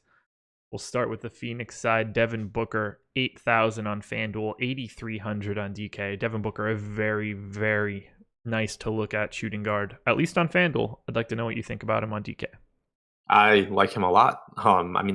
He's getting assists. Like he's handling the ball. He's getting assists. He's always going to be a high usage guy. That's never a question. But playing alongside guys like Isaiah Cannon is allowing him to handle the ball more, to facilitate and be a playmaker more often as well. So far this season, he's played 108 minutes, 34% usage rate, which, you kind of expected that to be there. 33.3% assist percentage as well for Booker. Really just increases his floor, increases his ceiling, plays big minutes. So, I really like him a lot. Have to. I think you just have to. DeAndre Ayton getting a lot of love in just like the DFS community from what I'm seeing. 7,700 on FanDuel, 7,300 on DK. I don't have a problem with him, but he scares me. Why? Would it shock you at all if he picked up 2 fouls in the first 2.5 minutes because LeBron ran right into his chest? Oh, sure. Yeah, that's certainly possible. I'm nervous for him, for his ability to stay on the floor. So it is worth noting, since you brought that up, against Golden State, he picked up 1 foul in his first stint and then he played the entire second quarter, but he actually picked up his second foul 50 seconds into the second quarter, and they just left him in. Interesting. Okay, that's good to know. My main concern here would be that because the Lakers don't have a real big man, you can run Tyson Chandler out there, and it's not going to be that big of a problem if all he's doing is guarding JaVale. Yeah, but they won't do that. Like, they're not going to play Tyson Chandler over Ayton. I don't mean like they're going to go to him, but like there's no. It's not like they have to play small or anything to compete with the Lakers. Like they can play a traditional center because of JaVale playing stupid minutes. I don't know. Maybe I'm just crazy. I don't like DeAndre Ayton. I don't know. Yeah, I love DeAndre Ayton. I think I don't like DeAndre Ayton because I'm on Team Luka. Yeah, this has nothing to do with fantasy. I don't follow college basketball, so I have no opinion about any of these guys until like preseason. And neither do now I. I love DeAndre. Yeah. My only bias in this is strictly because I thought Luka Doncic should have been the first pick in the draft. See, I had no idea who Luka Doncic was until everyone lost their minds because he was traded for Trae Young. I did know who Trae Young was, and so I actually thought Trae Young should have been taken before Luka Doncic because I'd actually heard of him. Marissa Stockholm, when will you put the grades on players like you used to for DraftKings and FanDuel? Never. Never. I won't be doing that again. Only reason I did that last year was because I wasn't at awesemo.com yet, and I saw Alex post letter grades, so I stole the concept and put it in my videos, and then they hired me. It's a true story. A full-on true story. So yeah, it's just I'm giving you the raw projections on the screen instead of a letter grade. I promise those will be better. Also, that's the fourth time you've asked that question now in a row. Please stop hitting enter when you do that. I like Josh Jackson today. Talk me out of it. 4,400 on FanDuel. Well, he's going to play like 24 maybe minutes. Is that you talking me out of it or telling me that I should do it? I'm not really sure. Like he can certainly produce a lot, but because I have the same feelings about TJ Warren. I actually like TJ Warren a little bit more than Jackson. Warren, $1,300 more expensive on FanDuel. Okay, yeah, on DraftKings it's a $200 difference. Yeah. But yeah, so I mean, it's just the minutes for me. Like Josh Jackson certainly can produce, but he has a 20% usage rate so far this year. He's not really facilitating 13.5% assist percentage. Part of his time out there is going to be with Devin Booker, even though he's coming off the bench. So yeah, I don't know. I mean, I think that any of these peripheral guys in this game can run into a big game just because of the pace and because of the opponent. But I just don't have any confidence in Josh Jackson because the minutes are just not really there. Yeah, it was only a price thing for me, and that's what's kind of scaring me. You've sufficiently taken the wind out of my sail on Josh Jackson tonight. It is the kind of game where you would expect him to do well, though. Obviously, I have Josh Jackson as an R asterisk if we're looking for letter grades. I don't know what that means, but that's just what I'm putting him at. She's still going. I don't know. Anybody else for Phoenix? I'll continue to use Ryan Anderson as a power forward punt play at minimum salary on FanDuel, and I'll continue to be aggravated when they drop his 5 and 5.2 FanDuel points. Trevor Ariza's 49 on DraftKings. I almost think you have to consider that like even in cash games. Like he's going to play 36 plus minutes. Yeah. In a game with like a 298 total. I'm fine with that. He's just a weird dude. Yeah. So I think in general, and it's kind of tough, but I've been tossing it around like in my head is once we started talking about Giannis versus LeBron, this is a game where I don't hate the idea, and I think it'll be contrarian as an overall roster construction of mixing and matching some of these cheaper guys, the Ariza range, Kuzma, Alonzo, obviously like the cheaper guys, but then not having as much exposure to the top end guys from the game like LeBron, and instead having like Giannis, because so many people are going to just play LeBron over Giannis in those kinds of games. If you just take like an extra Laker that isn't LeBron, I have no or an issue with extra. that. What'd you say? I have no issue with that. Yeah.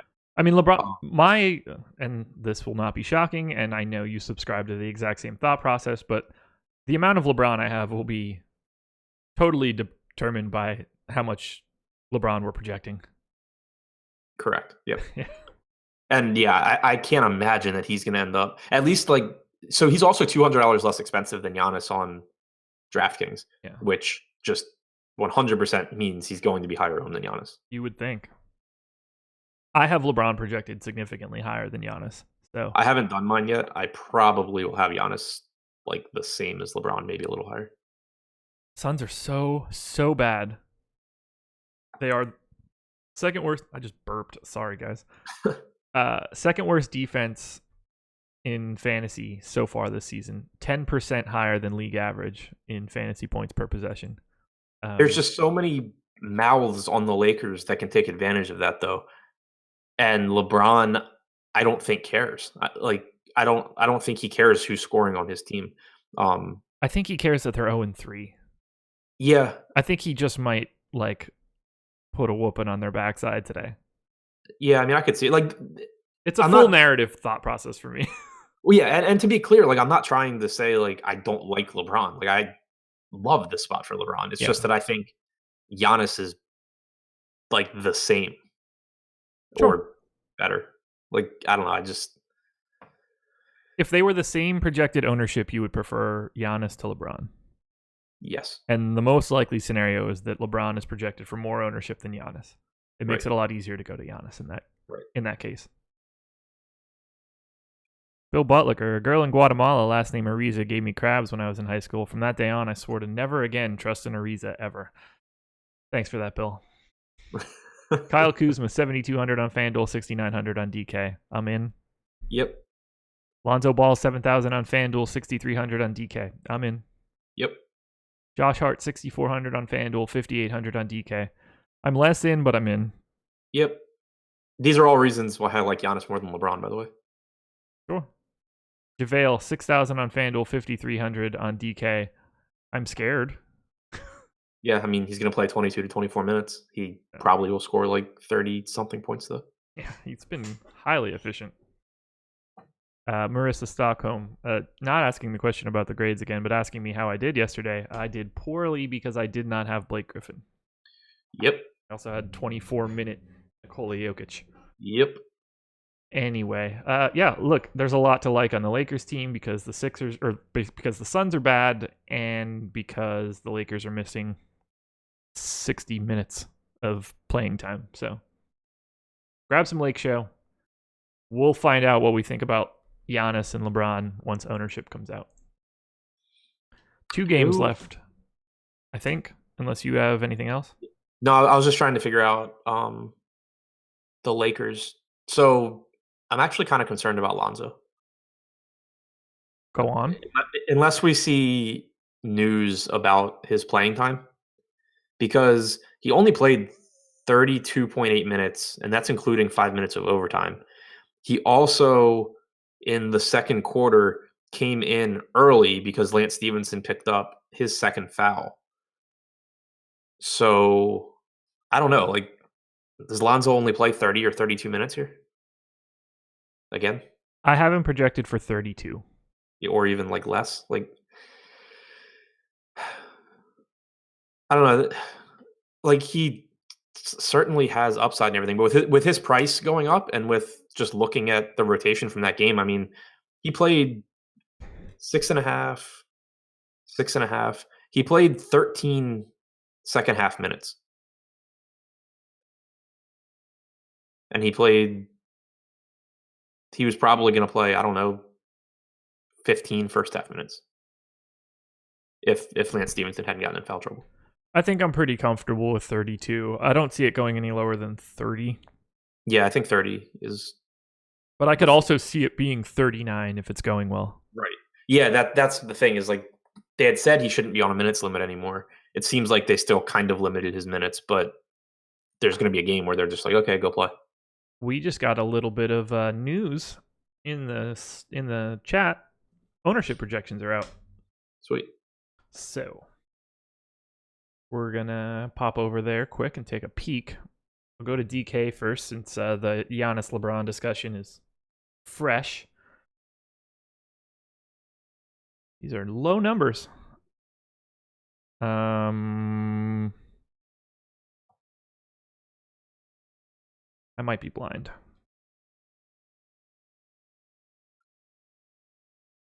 Yeah, I'm going to go ahead.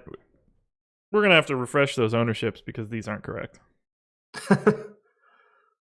Tom, if that was you as AwesomeOcom in the chat, run those again.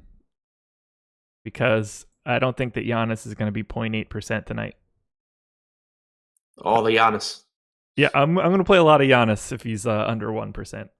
I don't think Kurix is going to be 2%, though. He's not playing. No. But I'd bet my life that more than 1% of the people go to Giannis. But he might be like 3 or 4 hosts the thing. No way.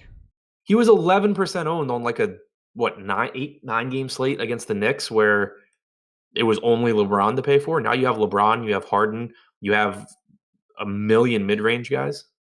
I guess we are talking about DK. It's different. Right. I mean, like, I love him, and I could see me ending up with 20 to 30% just because of how many other plays there are. Yeah, you're not wrong, but you're not wrong there. DK is a different beast because you don't have to go to him right forcefully, whereas FanDuel, you have to play 2 small forwards. He's just naturally, he's 8% on FanDuel.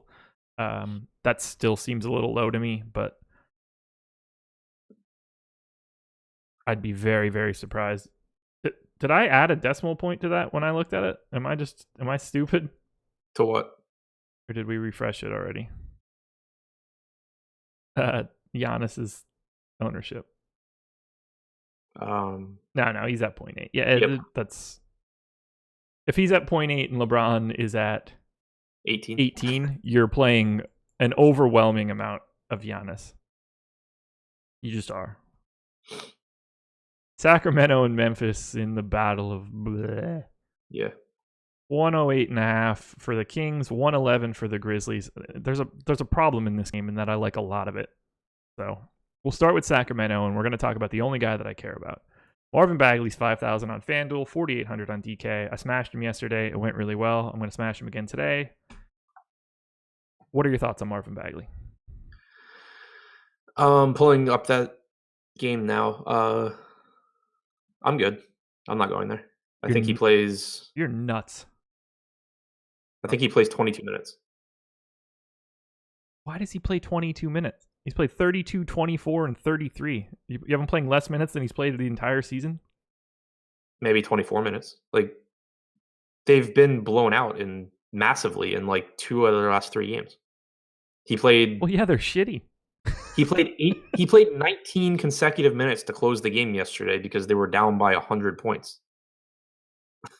Like, he's getting blowout. I don't know. He's playing the 4, splitting with Bjelica. Like, Bjelica plays 28 to 30 minutes in competitive games, and Memphis also sucks. Like, yeah, I don't know. I can't project Bagley for more than like 24 minutes, maybe 26. Bagley was -1 ± yesterday. Look, I don't like that's not normally something I use as like a barometer for things, and he was obviously playing a lot of garbage time, but yeah, I mean, Frank Mason was +8.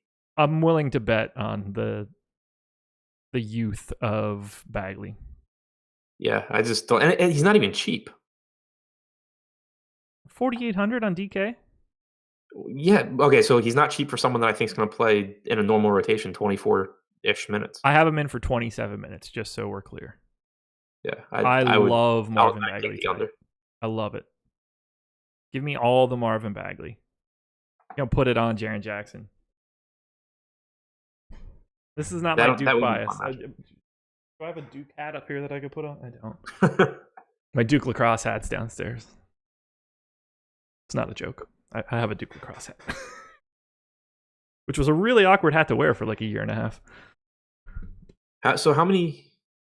So he played 24 minutes against Oklahoma City. Yeah. He plays in blowouts, Josh. They're the Kings. They're going to be in a lot of those.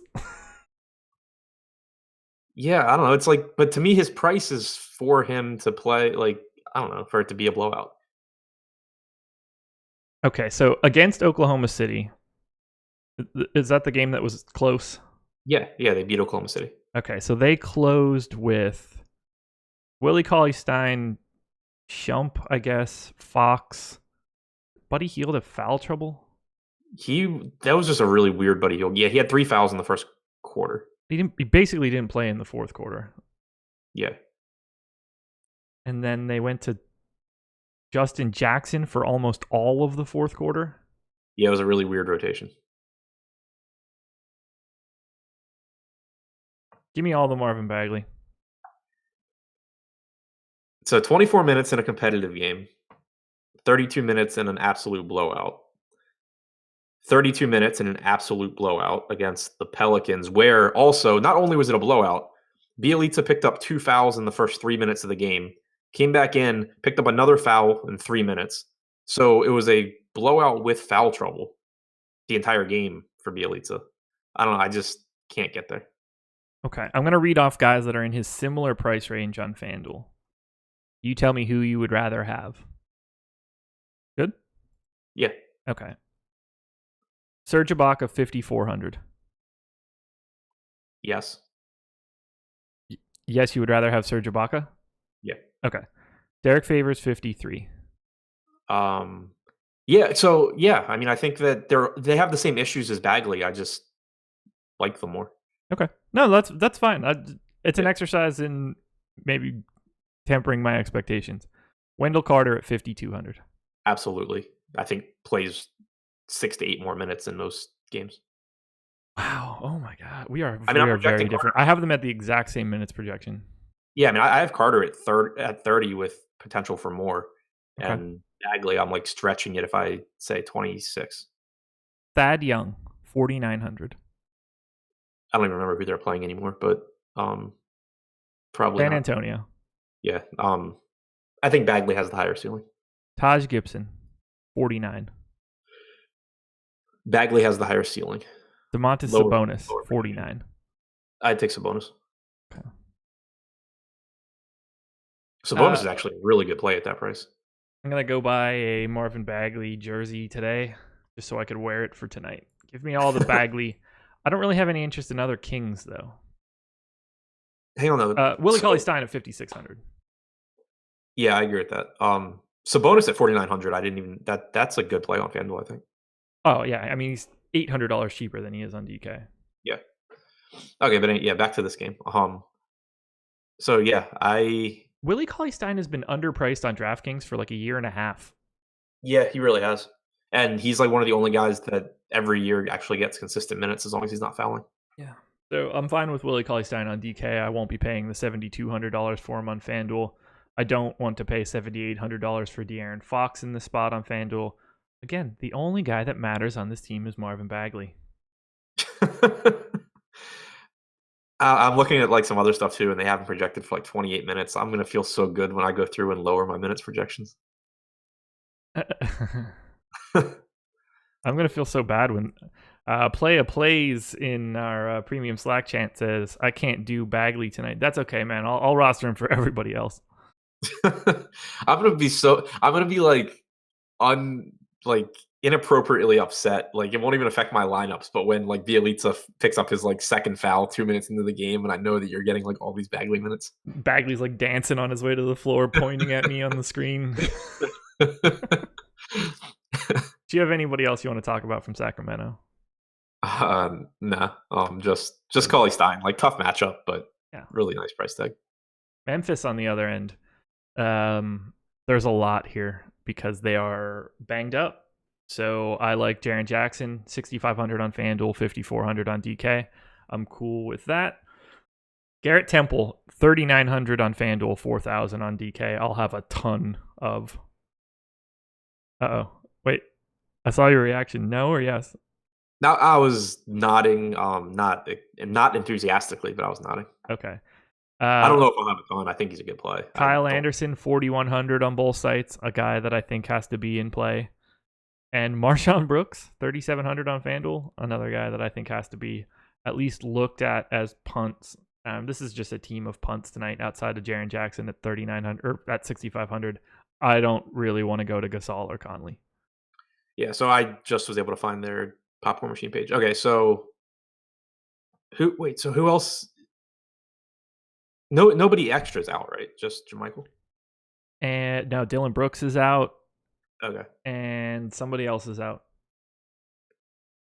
I don't know why I'm just not going to the depth chart here. I'll be able to tell you in a second. Dylan Brooks for sure. Chandler Parsons. Yeah, sorry. I knew there was somebody else. Right. So so more minutes for Temple's already playing 36 minutes.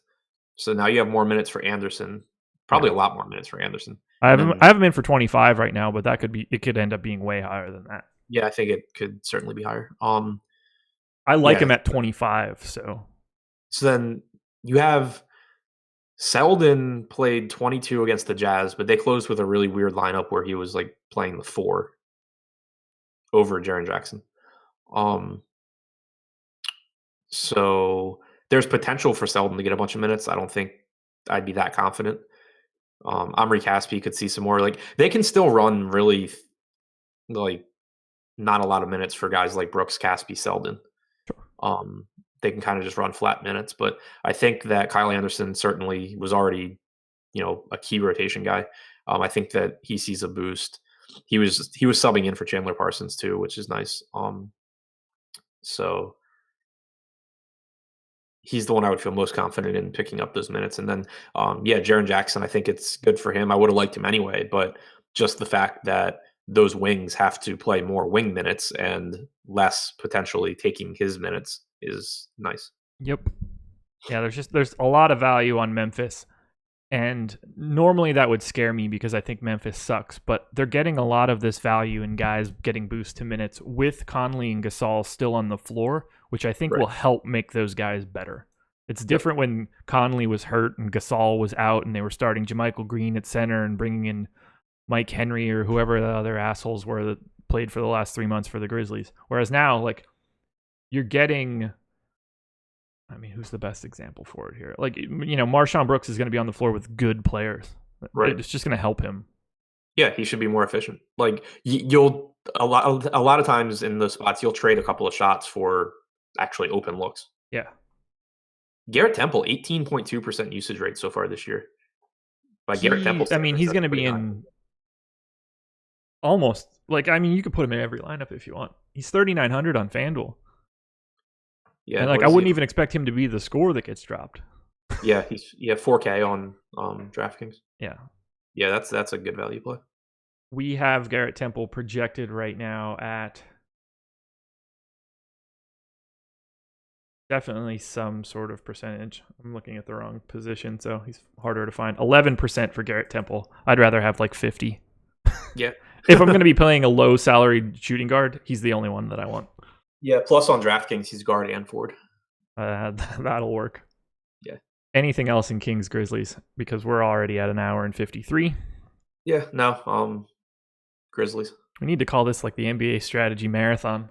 Right. Warriors and Wizards.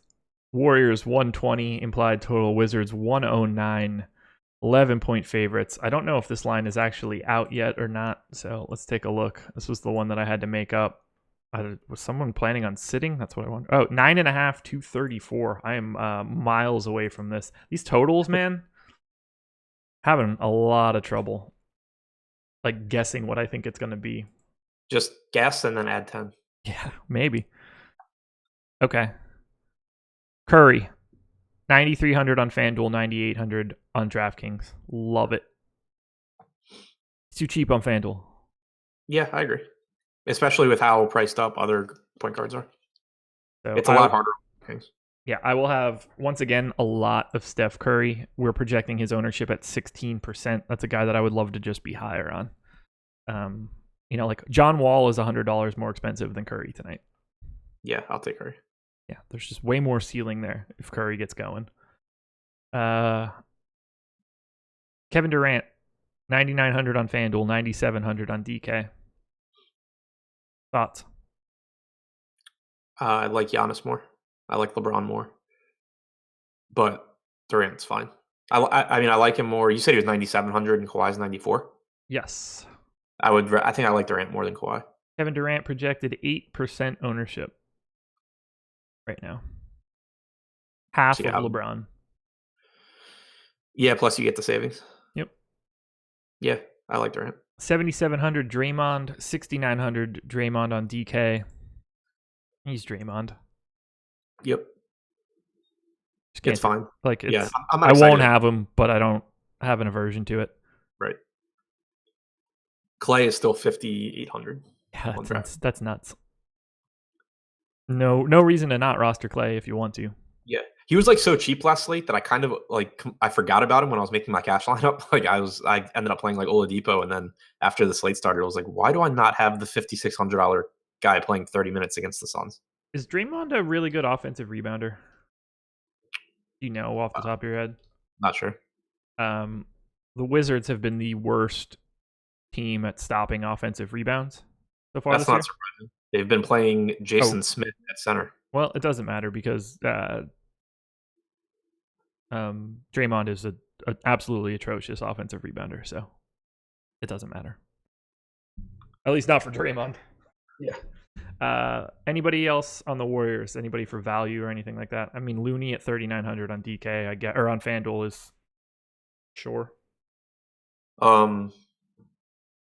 Not really. Like there's better value on the slate. Agreed. Wizards side, John Wall 9,400 on FanDuel, 8,600 on DK. I don't mind using him on DraftKings at 8,600, but there are just better plays out there, like Kemba Walker. I can't get there. I haven't been playing him all season long, just because there's guys that have the same ceiling for like $1,000 less every slate. Yeah, I don't. He's just unappealing. Bradley Beal 8,000 on FanDuel, 7,500 on DK. Again, like it's there. Yeah, some interest in Beal, but nah. I mean, he's gonna play big minutes. Yeah. Whenever he's $1,000 less than Wall, I would prefer Beal. Same. Otto Porter 6,400 and 6,000. Not a spot I want to be. Yeah. Markieff Morris 5,700 on both sites. He has to be in play. Mahinmi is questionable right now. If he ends up officially out, I mean, it's going to be really difficult for me to not want to have Markieff Morris. I've had him his past 2 games in pretty high volume. I don't see that really changing. Yeah, I like Morris. If Mahinmi is out, Kelly Oubre at 4,300, Jeff Green at 3,900, both become really good plays. Yeah. Jason Smith at minimum salary on FanDuel.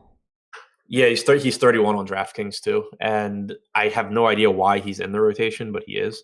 Yeah. And yeah, I mean, he would end up. You would think, based on how they've been running rotations, being the backup center. I'm not completely convinced that they don't just play Jeff Green as the backup center because he's just better. But either way, yeah, Smith would be fine. Jeff Green, I would like a lot. Kelly Oubre, I would like quite a bit. You could talk me into a little bit of Austin Rivers at 3,600 on FanDuel as well. Yeah, I think really I'd rather go with the way pricing is on these DraftKings or on the Wizards guys. If Mahinmi is out, I would prefer just going to these guys off the bench, and because we know this game's going to go small, like 100% chance this game goes small. Yep. So you're going to see extra minutes for guys like Oubre, Green, Rivers, Porter, Morris anyway.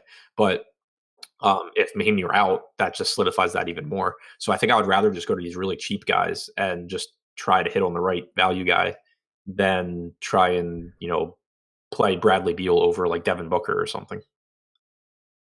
I completely agree with you. Yeah. Anything else you want to touch on here? Nope. 1 hour, 59 minutes, and 30 seconds the stream has been going. Let's just put a nice little bow on it. We'll hit a couple position by position things. So, favorite point guards? You can go first. Okay. And I'm going to be coming at this from a FanDuel visual. So, Curry, Kemba, Dragic, if we're looking for value, nobody. Colin Sexton. Yeah, I like Sexton. Yeah, all right. So I like Trae Young a lot. I like Kemba a lot. You mentioned Colin Sexton, who I also really like. It's kind of not the best position at all. No, not at all. Shooting Yeah, guard. so I mean, Oh, you good? yeah.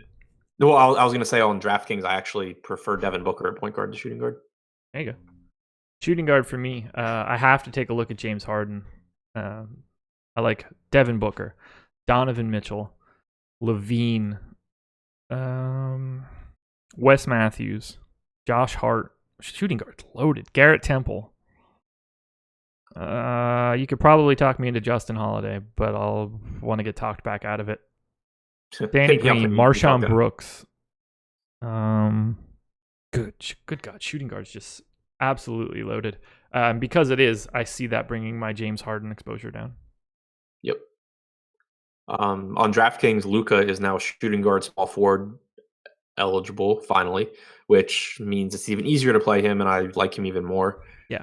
Booker, if you're not playing him at point guard, Zach LaVine, Donovan Mitchell, Depot. Yeah, Oladipo is just going to go so. I actually, the more that I think about it, I really love Depot here. Spurs have been one of the worst teams in transition defense, and I expect that to continue with no Murray, with no Kawhi. That benefits Oladipo. He's not going to be owned. 5% projected ownership right now. Yeah, I'm going to end up with a lot more Oladipo than I was thinking when we talked about him originally. So yeah, him also, and then Garrett Temple, for value, like you said. Small forward. As of right now, LeBron James, Kawhi Leonard, a little bit of Andrew Wiggins, Jabari Parker, Kyle Anderson, Gerald Green. Good God, what am I doing here? If Jan Mahinmi is out, guys like Kelly Oubre and Jeff Green. That's probably it. Yeah, Giannis, LeBron, Kuzma, Chetty, Temple. Good? Yeah. Okay. Yeah. Power forward on FanDuel, Kevin Love, Kyle Kuzma, Bobby Portis, Jaren Jackson, Marvin Bagley, Dario Saric if Simmons is out, Keefe probably just Keefe in general, but Keefe particularly if Jan Mahinmi is out. Lots of talent at power forward tonight.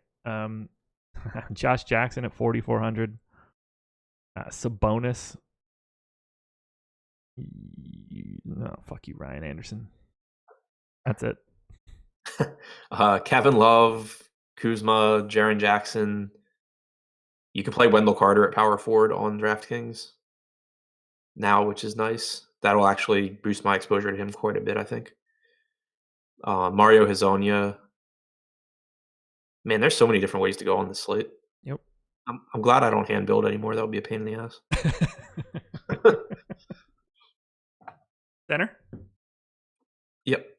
Joel Embiid, and then like a really, really big gap between him and everybody else.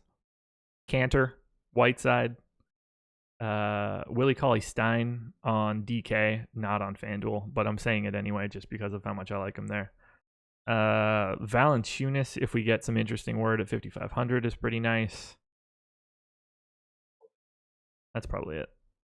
Yeah, DeAndre Ayton, Karl Anthony Towns, Cantor, Whiteside, Embiid. And then I'm going to drop off to guys like Gobert, Valanciunas, Cauley-Stein. All right, I'm good. All right. Anything else from you? No. Cool. I'll be back at 5. Yeah. I think. Yeah. Yep. Deeper Dive will be back today, 5 to 5:55, and then we'll take it from 6 to 7 with Chris Baggs and Eddie Fear. Take you all the way up to lock. Like and subscribe if you enjoyed all of 2 hours of content that we just gave you. NBA Strategy promo code, 3-day free trial on non-fantasy cruncher packages if you want to check everything out. But that's all I got. Thank you, everybody, for joining us. Everybody, we slowly but surely got more and more people as the entire show went on. So we got 400 people in here right now. Absolutely crazy. Thank you, everybody. I'm going to go make myself a grilled cheese Sammy and some soup. And then I'll get back on here to talk to all of our crazies in the Slack channel. So thanks, everybody. We're out of here. Bye.